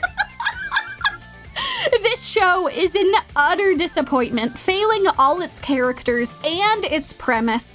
But the murder mystery element was so insane that I kept hitting play episode after episode to see what the hell this was all leading up to, what was going to happen at the end of the season, what lay in episode 12. Nothing. Nothing is the answer. In the final episode, there was nothing. Nothing was resolved. God, why did I watch all of this show? Nothing was resolved. Nothing at all. They were just like, oh, Lamau, we've set up all of these threads. We're not going to answer any of them. Did this person actually try to kill Yumiko? What's going on with Keisuke? Is the detective going to be a romantic interest? Will Yumiko develop self-respect? God, we don't know, because we're not going to tell you. So the true disappointment in all of this was that I wasted 12 episodes watching this show and was expecting anything to happen in it. Oh no, I'm so sorry that many of you have also watched this and also been disappointed. Isaac, I actually groaned out loud just now. Oh God. This show is a cautionary tale about how you need self-love and self-respect. And you can achieve both of them by steering clear of this insane series and hiding in your soapbox. Actually, I think there's more steps to it than that, but that's a good start. That's a very, very good start, I think. For those of you who have now been psychically damaged by this, I want you to take a breath with me. Okay, we've made it through one of these shows. We're doing okay so far. We're hanging in there. We have lost some brain cells along the way, but I'm sure it can't possibly get worse from here, right? It should be fine. It's time to talk about my friend's little sister has it in for me, which is also called Imouza. Oh God! Oh, it's time to talk about this. Oh, I'm so proud of you all. That's so wonderful. Fugal, I have learned more about self-love talking to my 40K models than listening to this synopsis. Beautiful. Excellent. Don't be deceived. I know this seems like some innocuous trash, but we have to talk about this show. This show has this insane pretense, pretending that it's lol so relatable and Lamau, I get that reference. Isn't the OP so funny? It has all of these references to modern pop culture. It's trying to trick you. Don't fall for it. I will now explain what it is that the show is trying to do to you. Imouza is the type of show that I like to call fetishizing the male high school experience. It's actually the first time that I get to properly talk about these sorts of shows. They don't always show up in every season, which is great, but I'm always disappointed when they do. So let us talk about these high school fetish shows. To properly explain this, let's take a look at another high school fetish show, which also came out last season. Chitose is in the Ramune bottle. This is a fantastic starting point for our proper discussion today. The Chitose is one of the most blatant examples of fetishizing high school. Chitose, the main character, is a high schooler that insists on living life beautifully. Literally, his life philosophy. If I don't live a beautiful life, I might as well be dead. An insane thing for anyone to say, an even more insane thing for a high schooler to say. You are a kid still. What are you talking about? He also is granted this incredible ability by the universe where he can fix any problem that is presented to him.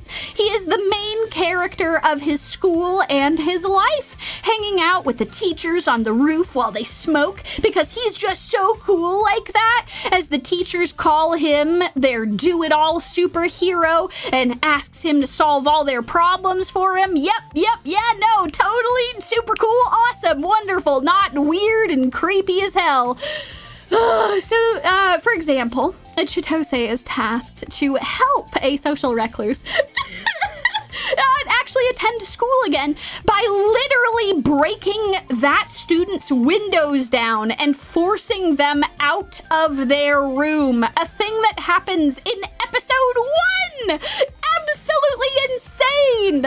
And then convinces this social recluse to follow Chitose out into the grand world, because Chitose is just the everyman, don't you know? He reads light novels too. He's so cool like that. Yeah, he solves everyone's problems, and he's a private nerd as well. Lamau, you should follow him to see how soft boobies are in real life. Yikes alert! Oh my god, this show is just something else, man. Oh my god. Chitose, of course, has a literal harem of girls who wait on his every word, all of whom spout dialogue in, I shit you not, poetic verses. They do not talk like people. They talk like they are jumping straight out of a poem in the most cringe way possible, in a way no high schooler ever would. And I now am sorry to present to you all the most damning example from the very first episode. This comes straight from Chitose himself, as he is remarking on this bike ride that he's taking with one of the ladies from his harem.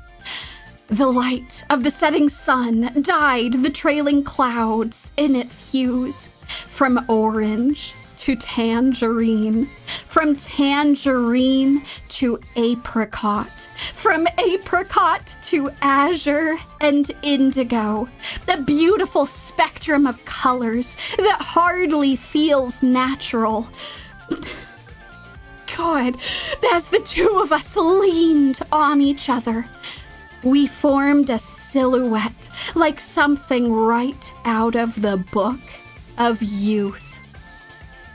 This is some creative writing 101 shit. This is embarrassing. I cannot believe this not only got printed, but this got turned into an anime, and that people are applauding this as some work of art.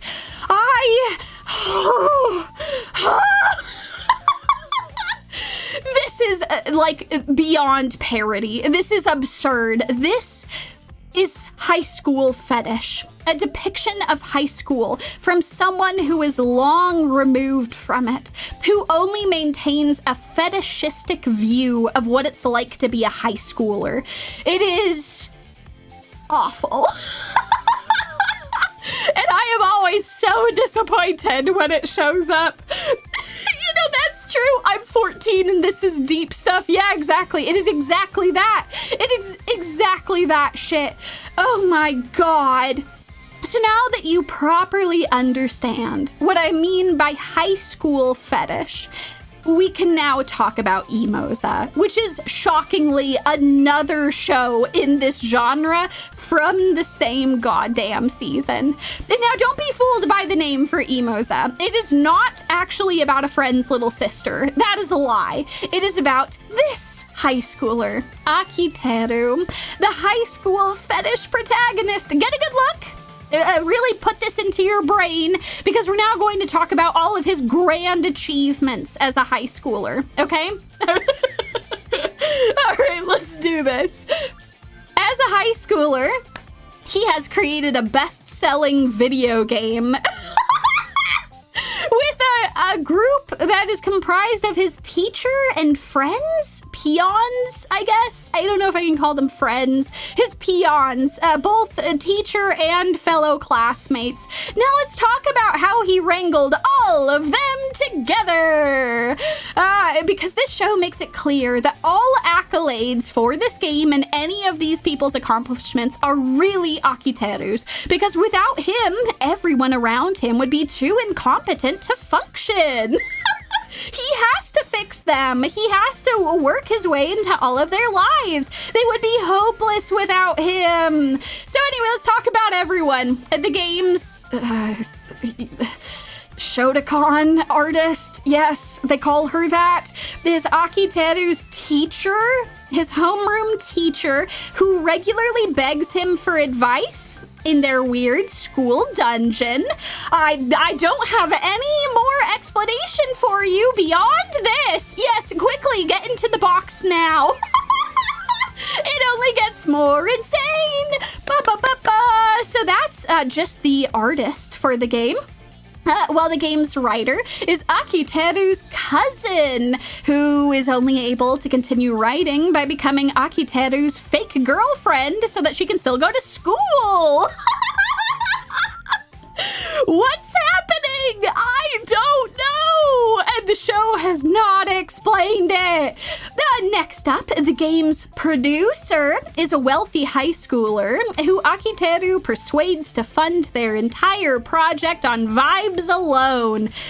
This is a line straight from the anime where he asks why she decided to do this, and she says that she convinced her grandparents to give her part of her inheritance super early so that she can spend it on this game that these high schoolers are making.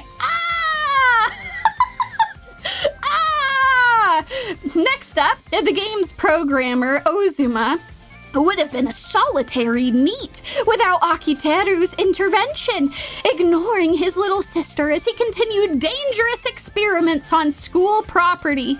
I don't know if he was blowing shit up or if he was electrocuting things or what the hell he was doing, but he's the programmer and now he has people to surround himself with, I guess. He's staying out of trouble, I guess. This one was pretty weird. I'm not exactly sure what was going on with this one. But the next one. His little sister, the programmer's little sister, Iroha, is the game's sole voice actress, who Akiteru scouts after he hears her voice acting 3 characters in a park to herself. And he tells her that he could really tell that it was 3 people with totally different personalities and voices. I'm gonna be totally real. The person that they picked as the voice actress for Iroha is very talented, and they just squandered her performance for this. This was one of the stupidest scenes I could conceive of, where she is sitting in a park upset by herself, and so she has fictional imaginary friends that she voice acts to comfort her. This is what Akiteru listens to, and he's like, man, I'll listen to you voice acting your imaginary friends. You're totally gonna be the voice actress for our game. Illyria, I think I've got it. This anime is all a delusion the characters are having, but they're actually in an asylum together, right? Oh, I love that theory. That's beautiful. Oh my god. You know, if your brain hurts, that is normal. That is an extremely normal reaction to all of this information. Not only does Akiteru expertly, quote unquote, direct all these people to create a video game, he also makes it his mission to fix their lives, because that's just what high school fetishists do. They're the fix-it-all superheroes, so they gotta fix everyone's lives. The reason that this show is called Imouza is because Iroha, that little sister, remember, of the programmer who was maybe electrocuting people, we don't know. Well, anyway, Iroha, the voice actress, is Akiteru's magnum opus, as he makes it his mission to fix her life. And how he fixes her life. Well, you see, at the start of the show, Iroha is on the road to becoming a delinquent because she hangs out with street musicians. And that's just what delinquents do, don't you know? Then he has to do something in order to help and stop her. So what is a man to do? Then physically intervene by breaking into her room and holding her hostage. A thing that actually happens! He breaks into her room! He holds her hostage, saying, it's not what you think, I'm not some criminal, don't scream! If you promise you're not going to scream, I'll let go of you, and then I'll fix your life!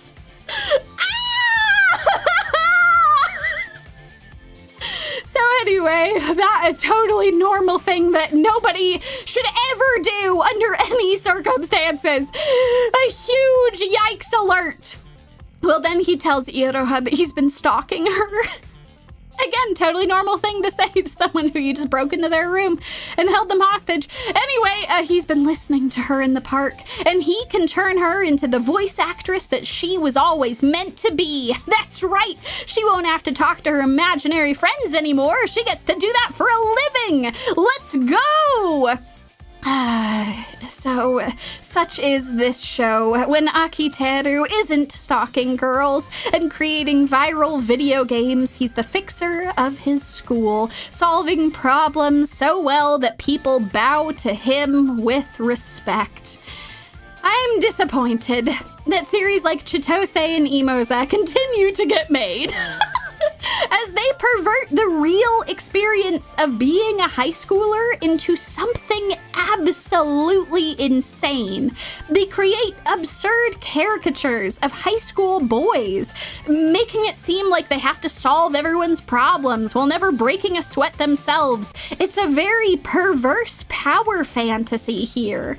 These protagonists will solve everyone's problems for them, asking for nothing in return, even though their solutions are absolutely insane, like breaking the windows of a social recluse or holding a girl hostage and telling her you can turn her into a voice actress. Wait a second. This phrasing sounds familiar. I think we've done it, y'all. People that will thanklessly fix other people's lives, asking for nothing in return while they act absolutely manic at all times. I think we've done it. We have found it. These are manic pixie dream boys. We've done it! We found them! This is what they look like! Just as manic pixie dream girls are a toxic depiction of women fixing men, manic pixie dream boys are a toxic depiction of men fixing everyone around them. Oh my god, I can't believe how perfectly that lined up. One season to the next, we found them both manic pixie dream girls and manic pixie dream boys. Now you know what they both look like. Do not fall for manic pixie dream boys and the high school fetish anime that created them. They are toxic representations of high schoolers and the men that they'll become. People who revel in fixing other people are often insecure in their own skin and seek control over other people's lives to feel control over themselves. This is not something that should be espoused. This is toxic for all of the men involved in this, and it's not something that we should be aspiring to. There's a huge difference between earnestly wanting to help a friend or a loved one and thinking that you're so far above everyone else that only you know how to fix them. That only you are the one who has all of the answers. All of the teachers are coming to ask you for help. All of the students are asking you to fix them. That's just not how things work. Next season, Manic Pixie Dream Cats. Oh no! Oh no! That is probably what's gonna happen. I'm terrified. Absolutely terrified. But yes, no, we should not let the Manic Pixie Dream Boys meet the Manic Pixie Dream Girls. It would be a catastrophe. Everything would explode.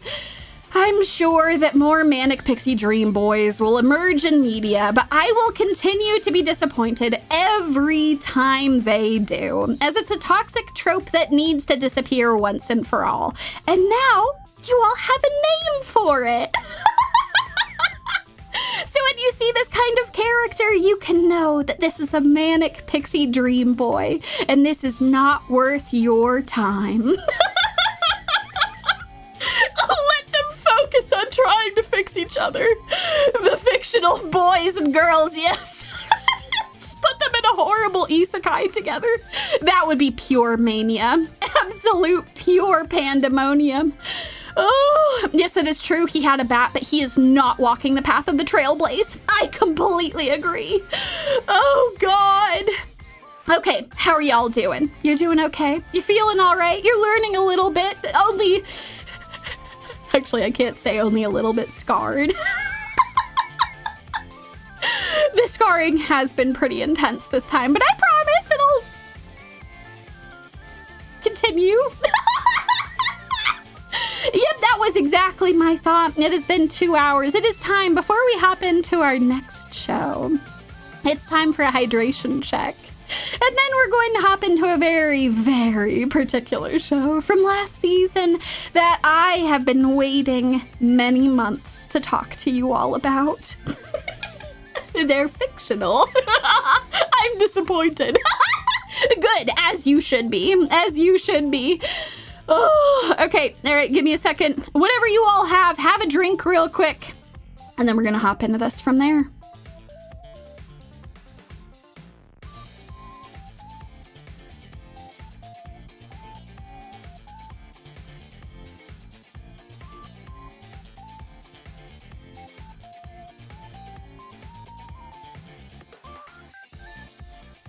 Oh yeah, no, there was a reason why we talked about Chitose. There was a reason. I know that there were plenty of people who were like, it's so well animated, it's amazing, it's so good. But this is why we had to talk about it. Because it's not something that should be espoused. It is worth your scorn. It is worth your disdain. Okay, I've taken a big drink. Are you all prepared for our next show? Oh, God. Let me introduce you all to the main event of today. That's right. Everything was leading up to this. Everything that we had been talking about was all leading up to this part of our disappointment dome. It's time to talk about With You, Our Love Will Make It Through, also called KimiKoe. It's time. It is time to talk about this show. Some of you may have heard that KimiKoe is an Omegaverse series. That was a term that I had only heard in passing before, so I had to go and do a lot of research about this. And I can now confidently tell you all that in this particular show, there is no BL, not anything that was shown in the anime version anyway. There's no alpha, omega, beta dynamics, and there's no mpreg. So maybe this author writes Omegaverse properties besides this one, but I can tell you that this particular one is not Omegaverse. No, this just has animalistic instincts here. And that, oh dear audience, that comes from a very different genre. One that I am sadly familiar with. Welcome to my dissertation. Something that I have been preparing for a long time. Something that my poor husband has heard me rant about more times than I can count. And now you all, when you leave today, will be educated upon this as well. Welcome to my dissertation on why With You, Our Love Will Make It Through is Twilight for furries. Now stay in your seats. I know that you might be scared right now. I know that those are terrifying words. Don't you worry. By the end of this, all will make sense. All will come together. Let us now dive into... before our dissertation officially begins, it's important to establish that KimiKoe is not a one-to-one replica of Twilight. That is not what we are talking about today. What we are talking about is that it is built upon the same rotten bones, and it is just as bad to and about men and women. This is a property that comes from a long lineage of rotten romance trash. And I am now going to properly explain to you all what it is that is happening here and what we can do about it. So to begin, we have to start with Twilight. Many of you are familiar with Twilight. You've heard it mentioned before. Some of you have had the displeasure of watching it. I'm sorry. I'm so sorry. I promise we will get through this together. We'll hold hands and jump into the abyss together. But it is vital to explain how KimiKoe is built upon the same foundations as Twilight. So let's go. Discourse on the Twilight series always seems to go two radically different ways. You have one side, which repeats the same talking points over and over. Ew, it's a romance novel. Ew, it has sparkly vampires. I mean, this is fair and true, but there is other criticism that we could talk about besides this. And then we have the other side of the aisle, which is it's a cult classic that men will never understand. And yikes, no, it's not. Let's stop pretending like it is. No, it's not. Please. Please don't be like this. Neither of these are useful critiques. Neither one of these. There is a more fundamental problem with Twilight, which is not discussed enough, and I am here to talk to you all about it today. So thank you for coming to my talk about this. Twilight isn't bad because it has sparkly vampires and it's not some subversive cult classic. It commits the same sins as every toxic romance novel ever. Twilight creates dangerous depictions of men while claiming that they're sexy or desirable. That's it. That's the core problem with Twilight.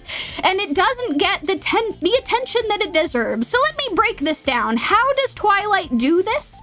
Why is this a problem? And how does this inform what we know about KimiKoe in the current day? So, in Twilight, vampires and werewolves are an allegory. That's right, they're a metaphor for sexual and physical violence. Yikes! All the men in Twilight are portrayed as fighting their base instincts to assault and kill the women around them. Huge yikes! Oh no! It's portrayed as sexy that Edward is fighting his desire to murder Bella at all times, but this is terrifying. This is absolutely terrifying. This is a toxic portrayal of men as predators at their core. This is the problem with Twilight. In Twilight and the subsequent sequels, it's portrayed as sexy that Jacob forces himself on Bella multiple times and then saves her from his other pack mates who threaten to attack her like she's his property. Yeah, he's got to protect her from all of those fierce men who are going to literally kill her. Yikes! This is a toxic portrayal of men as predators at their core. Yikes! This is what is wrong with Twilight. Emily is a character in the series who is married to a werewolf. This was the best picture I could get of her with this goddamn tight face, and I'm sorry. Just gonna have this little Emily just in the corner here. But she is a character who's married to a werewolf in the Twilight series. She is horribly disfigured. Her face has been clawed open and then healed from an incident where her husband lost control of his werewolf instincts. Emily is portrayed as a hero in the series for loving her husband despite his instincts, which have permanently disfigured her. This is textbook abuse! I want to scream it to the hills! What are we doing here? She is not a hero. She is an abuse victim. Oh my God, what are we doing? Twilight and its ilk portray portray men as slaves to their own violent, carnal desires, who are able to hold back once they find the right woman. Edward is definitely never gonna bleed Bella dry. He's definitely never gonna murder her whatsoever, even though there's threats of it constantly. Except for when they can't. And they permanently disfigure their wives. Wow, yeah, that's super great representations all around. Huge yikes. There's a lot more that's wrong with Twilight. A lot of things that you already know about, and some that you might not. The freakish age gap between Bella and Edward is really creepy. He comes from an entirely different age than her, and it's really weird that he's into her. It's super weird. All the Mormon subtext from the author's own religious hangups, because yes, Twilight is written by a Mormon woman. Yes, it was mandatory reading when I was growing up. Yes, this is why I know so much about this. I was there when it was written. I was the exact target age demographic when this goddamn series came out, and I have read all of them and seen all of them. I have been dragged through this entire thing. Okay, sorry, I'm calm. I'm calm now. Yes, back to the very professional dissertation. Also, just for folks who are not aware, at the very end of the series, Jacob does fall in love with Bella and Edward's baby, who is named, and I am not making this up, Renesmee. The justification is that Jacob was so obsessed with Bella all of this time because really he was already in love with her unborn child, who goes through like a dramatic growth spurt. I think she grows up in like a year or something. She grows up from like being a baby to being a grown-ass adult. It's so weird. It's so weird. So anyway, yeah, so that's a fun fact in case you weren't familiar with that. But beyond this, at the end of the day, Twilight's greatest sin is being the most popular version of a toxic romance novel. This is the real reason why we're gathered here today. Twilight, if I'm being brutally honest, is not that much different from other toxic romance novels. It's just the most popular incarnation of it. And the biggest sin that it has committed is that it legitimized and normalized the sex appeal of men as dangerous predators. And that's a huge problem. This is a pretty damaging thing that this has done, and I really hate it for that. There are legitimate dangers that men can pose to women in heterosexual relationships and otherwise, and sexualizing it like this just helps to normalize the toxic culture that we live in. This shouldn't be normal. I wish that this wasn't as popular as it was, but it is. So I'm here to tell you all about it now. So what can we gather from all of this? Well, you now all can see why Twilight is a terrible romance series. And it is important for us to establish this right from the beginning, because these are the terrible bones that KimiKoe is built upon. These terrible, rotten bones. So now it is time to talk about KimiKoe. With you, our love will make it through. This is about a horribly dystopian society where human-animal hybrids are literally walled off from the regular humans. Whoo, boy, what a setting! Oh my god! Until our beast man Tsunagu gets approved to attend human school, where he begins dating the human Mari. Except he constantly has to fight his desire to violently assault Mari whenever they are alone together, leading to scenes like this! Like this! Yikes! She literally says he's going to eat me. I don't know how more explicit we can get. This is a toxic romance. Dear God, this is a toxic depiction of men. They have to put a literal muzzle on him to prevent Tsunagu from attacking her when they become intimate. Yikes! I can't make this shit up. This is one of the most blatant examples of this that I have watched in recent memory. It is terrifying. Oh my god! KimiKoe commits all the same sins as Twilight, portraying men as literal animals who are fighting against their desire to eat women. Yikes! This is a toxic portrayal of men as predators at their core. Yikes! Beyond that, KimiKoe's world building is kind of insane. I mentioned before that there was this walled off society, but like, there's just like a legal ghetto for human-animal hybrids who don't have the same rights as regular humans. And I've seen some people be like, oh, but it's an allegory for racism because people are super racist to Tsunagu all the time. And like, this is certainly a choice. As an allegory for racism. I don't think that this should be an allegory for racism. There's some really bad implications of that, especially since the series reinforces that the animal hybrids are more dangerous to humans, which is not a great race allegory. Turns out this is really bad. This is actually bad. Like, from its bare bones, both the romance and the politics aspects are just bad. It's bad all around. Twilight and KimiKoe are just two examples of a long line of toxic romance novels with questionable world building and disturbing allegories to real people. However, it is important to end my dissertation with a very, very important call to action. What can we take away from all of this? Well, the solution is not to run off and shame women who like these series.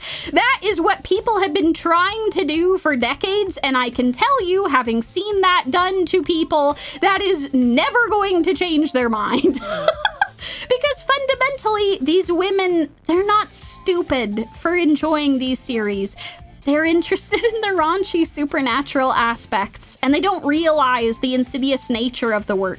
That's why I put this presentation together. I don't want to shame anyone or make people feel ashamed that they liked this at some point. I want to point out the problems with it so that you can find better things that respect you, your time, and your autonomy better. Help you develop better relationships with the people in your lives. So that is why we are putting this together today. Not to shame the people who like this, but to help them find better shit to read. Because, like, if they're just looking for raunchy supernatural shit, I've got a bunch of recommendations. I've got a bunch of recommendations that you can check out. So let's talk about them. Instead of shaming people for watching or enjoying these properties, consider recommending this video. If anyone who has been recommended this is watching this now, hi! Hi, I'm a fellow woman who has also lived through all of the Twilight craze, has also watched a lot of this stuff, and I got you. I got some great recommendations for you, so please stick around. However, if the person that is in your life doesn't watch anime, or you don't want to show them this video, because I get it, it's kind of a... they have to wade through like 2.5 hours to get to this point. I have some immediate recommendations for you, so you're all good. I would recommend the Sookie Stackhouse series. For the supernatural lover in your life who wants sexy vampires and were-tigers and fairies and all kinds of shit, go check out the Sookie Stackhouse series. It's really, really good. It's complete. They can check out the whole thing.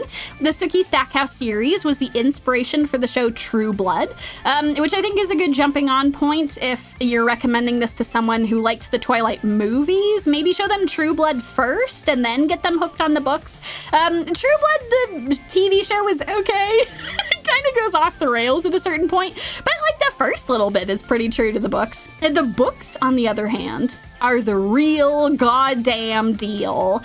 They have everything. They have spectacular world building. They have a huge cast of sexy supernatural love interests who are all written really well. And there's a bunch of raunchy sex scenes. I mean, come on. That's the reason why half of these women are reading these books. I mean, come on. Women get horny. If they're into this supernatural shit, recommend this shit to them. There's no shame in it, and they're gonna get way more of it in this series than they would in Twilight and KimiKoe anyway. This shit is better written. They're gonna have a better time. It's a good thing to do. And there's 13 of them. There's 13 of these novels. So if they're super into them, they can just binge all of them and have a great time.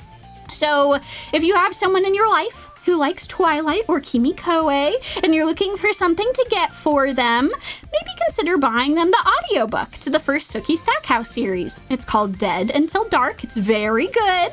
You can also show them True Blood first, get them hooked on it, and when True Blood goes downhill, you can be like, oh, guess what? I have an audiobook for you, and they will have a great time listening to that. And if they're super into it, there's 12 other books that they can go and listen to beyond that. Because everyone deserves better than Twilight and KimiKoe. And there are better things out there for the supernatural lovers in your life. And if you are watching this and saying, hey, wait, Yumie, but what if I'm looking for recommendations for furries in my life? I got you covered too. I did a bunch of research for y'all.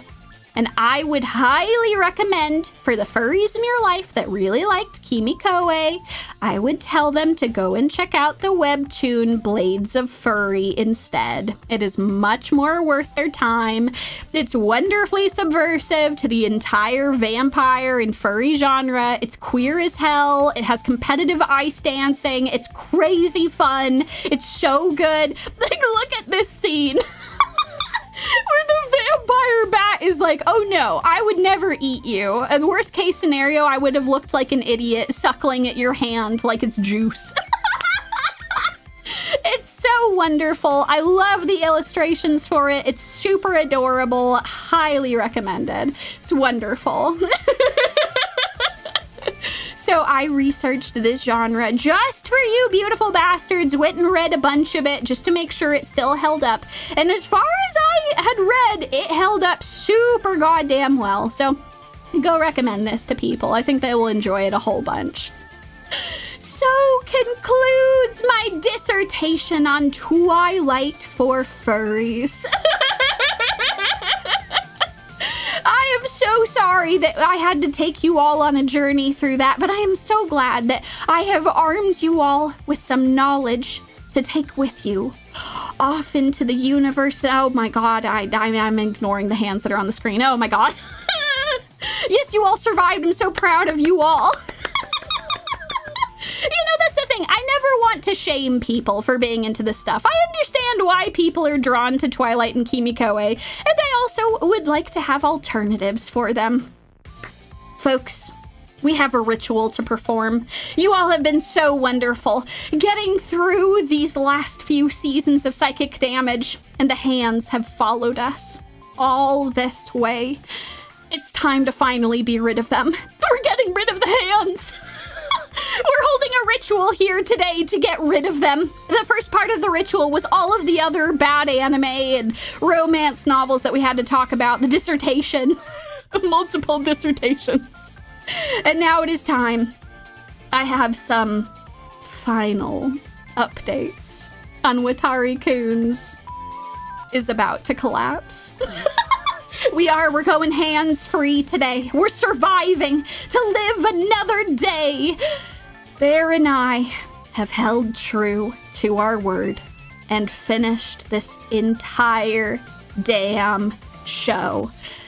And so I have to tell you all how it finished. And we're picking up right where we left off last time. Oh, Sea Trout Man, fantastic question. I always wondered what the stood for. By the end of this presentation, as part of our ritual to get rid of the hands, I will provide to you the answer, the precious answer to what is. All right, let's do this. It's time to be done with the hands. Oh, so that they will finally leave me. All right. right, let's hop into this. When we last left off, childhood friend Satsuki, who you will all remember as this blonde-haired lady on the left, she's the one who was constantly assaulting Watari-Kun. She had destroyed his garden as a kid. She's just out here causing all kinds of problems. Well, anyway, she showed up and she confessed her love to Watari-Kun while he was on a date with the yandere, who is on the right-hand side, while Loser-chan was looking through the window at all of them. The window. Oh, Loser-chan's looking through the window at them. So yes, Watari-kun was on a date with the yandere, and Satsuki showed up and was like, I love you, romantically. Which led to Watari-kun realizing that he loves both Satsuki and the yandere, to which he professes his love to both of them during their last school festival together. And after that, both of them dump him. Satsuki tells him that he's a wastrel to his face. The yandere freaks the hell out and is like, I knew it! You always loved her! Then they both dump him, which is really the happy ending that we were all looking for all along. I'm so happy that you folks have volunteered for Bear and I to get therapists who have gotten through all of this. I appreciate that so much. Because we're gonna need it because it's not over. I'm sorry, that wasn't the ending. That was only episode 19 of 26. No, we still have 7 episodes to get through. This causes Watari-kun to go into a complete spiral. He frantically realizes that actually Lamau, he didn't love yandere, he just loved Satsuki. And so he proceeds to stalk Satsuki until she takes him back. I'm shitting you not, he stalks her. He breaks into her room, he follows her around with a disguise on, he sends her letters, he tries to send her phone messages, it's insane. Oh my god, it's absolutely nuts. All while going on dates with the yandere and the born loser. Loser-chan featured here with the most hysterical music playing in the background. I now present to you all a clip from the show. I've sped it up a little bit so that YouTube shouldn't get mad at us. But I will now present to you an audio clip of the music that always plays whenever he goes on dates with people while he's still pursuing Satsuki. I now present to you all the infidelity xylophones. The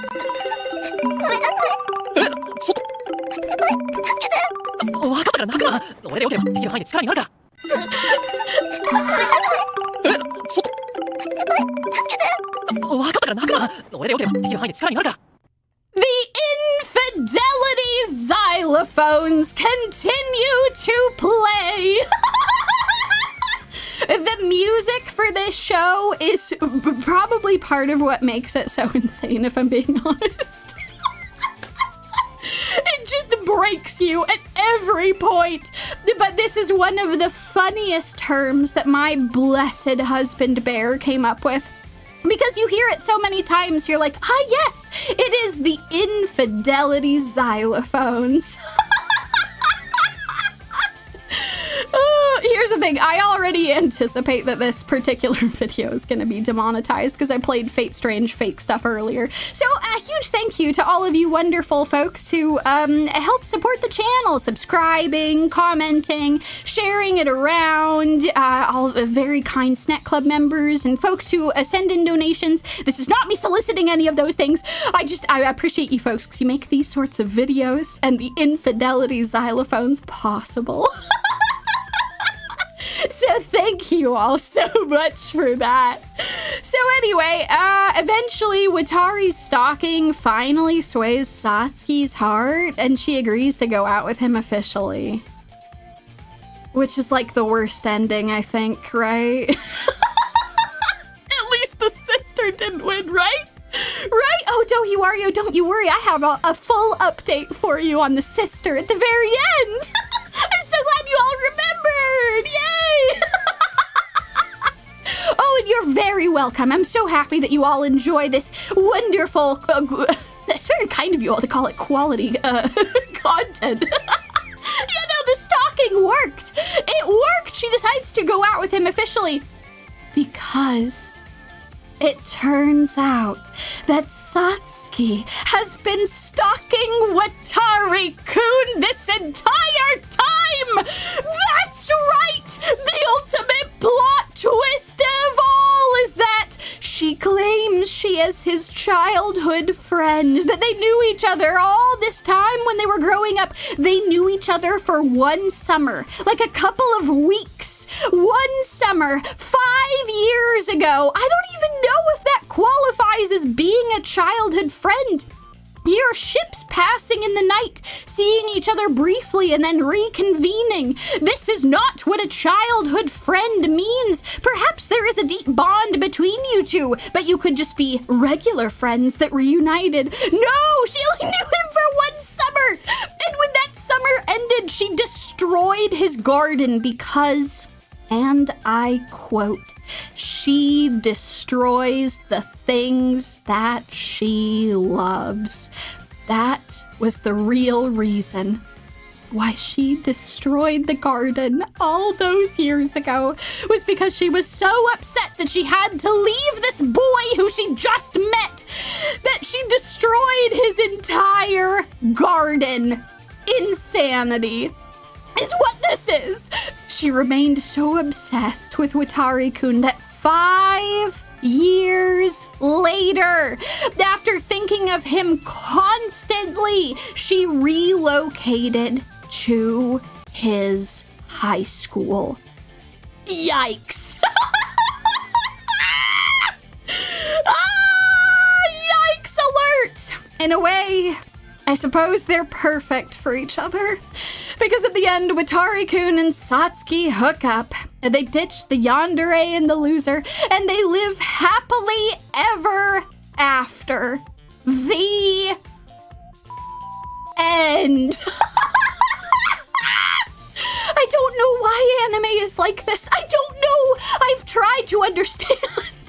And I still don't get it. I don't know what has led to this creation. And for those of you who wanted to know what happened to his sister at the end, I got you.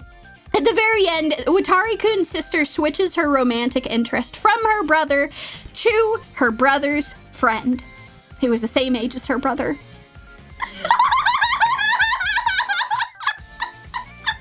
I know that's the ending that you all were the most curious about. What was his sister going to do? Yes, she is going to pursue her brother's friend. Oh God.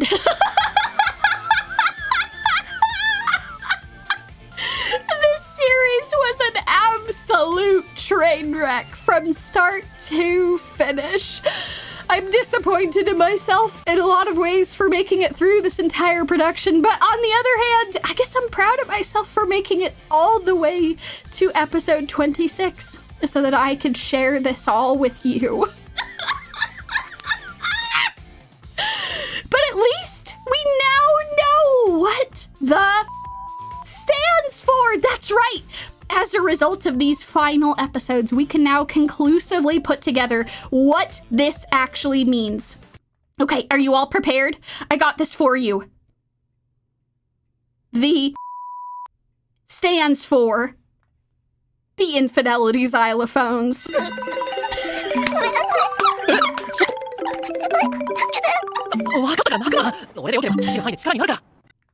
That's what it was all along. That's what we needed to know. That was the secret piece of the puzzle that we needed. I know it's not quite as long as those little X's and asterisks would make you think, but this is the real answer. Watari-kun's infidelity xylophones are about to collapse. It's beautiful. It's perfect. Yes, it was the success that we were looking for all this time. It's so beautiful. We have now reached the end of the disappointment dome. You all need to give yourselves a huge pat on the back and some applause. Hugs all around. I'm so proud of you all for making it through this. I know you didn't expect to learn quite so much about Twilight as you did, but I am so proud that we can now look upon all of these shows and see that their names will be forever marked with shame for such disappointment. Oh, you know what? That is fair. I will take the baby face away.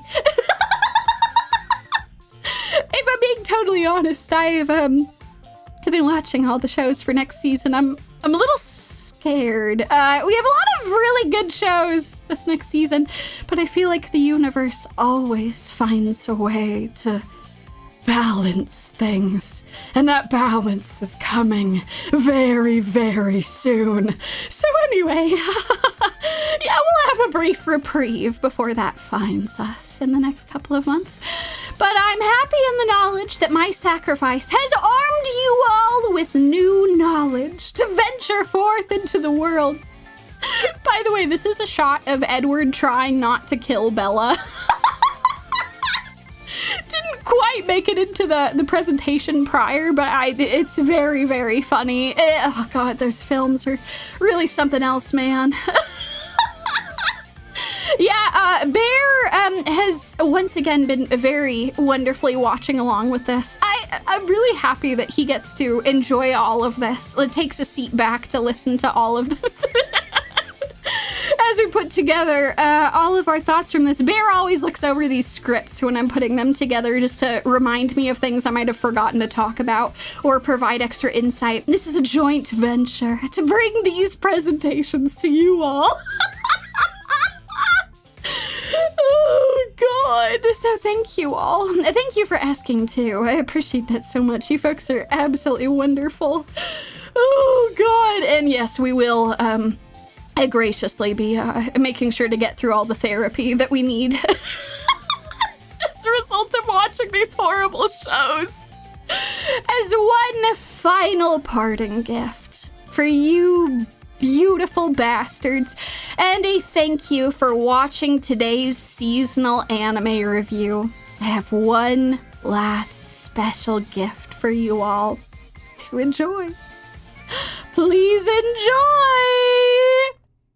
the Infidelity xylophones one last time, so that the hands may never find us again. Please go on, Infidelity xylophones.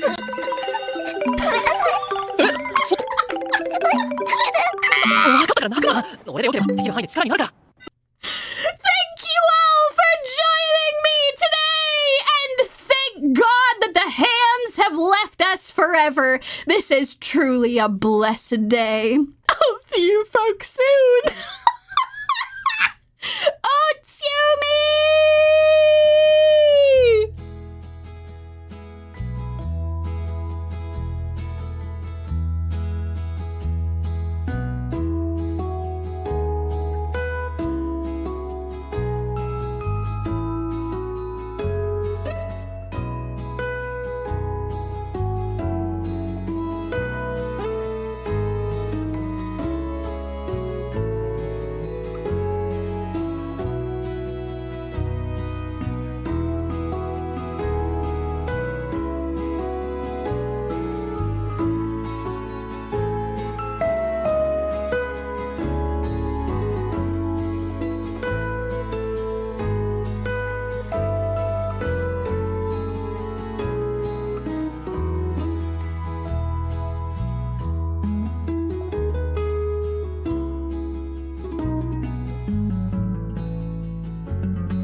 Thank you all so much for watching today's stream. This was so much fun. For real, these seasonal anime streams are probably my favorite thing to do with you folks. So thank you so much for joining me. Look forward to some absolutely insane shit when we rejoin for next season's anime. And look out for more fun streams still yet to come in the upcoming weeks. Woo! I can't believe it's almost February. I have so much crazy stuff planned for y'all. All right, see you folks. Xylophones out.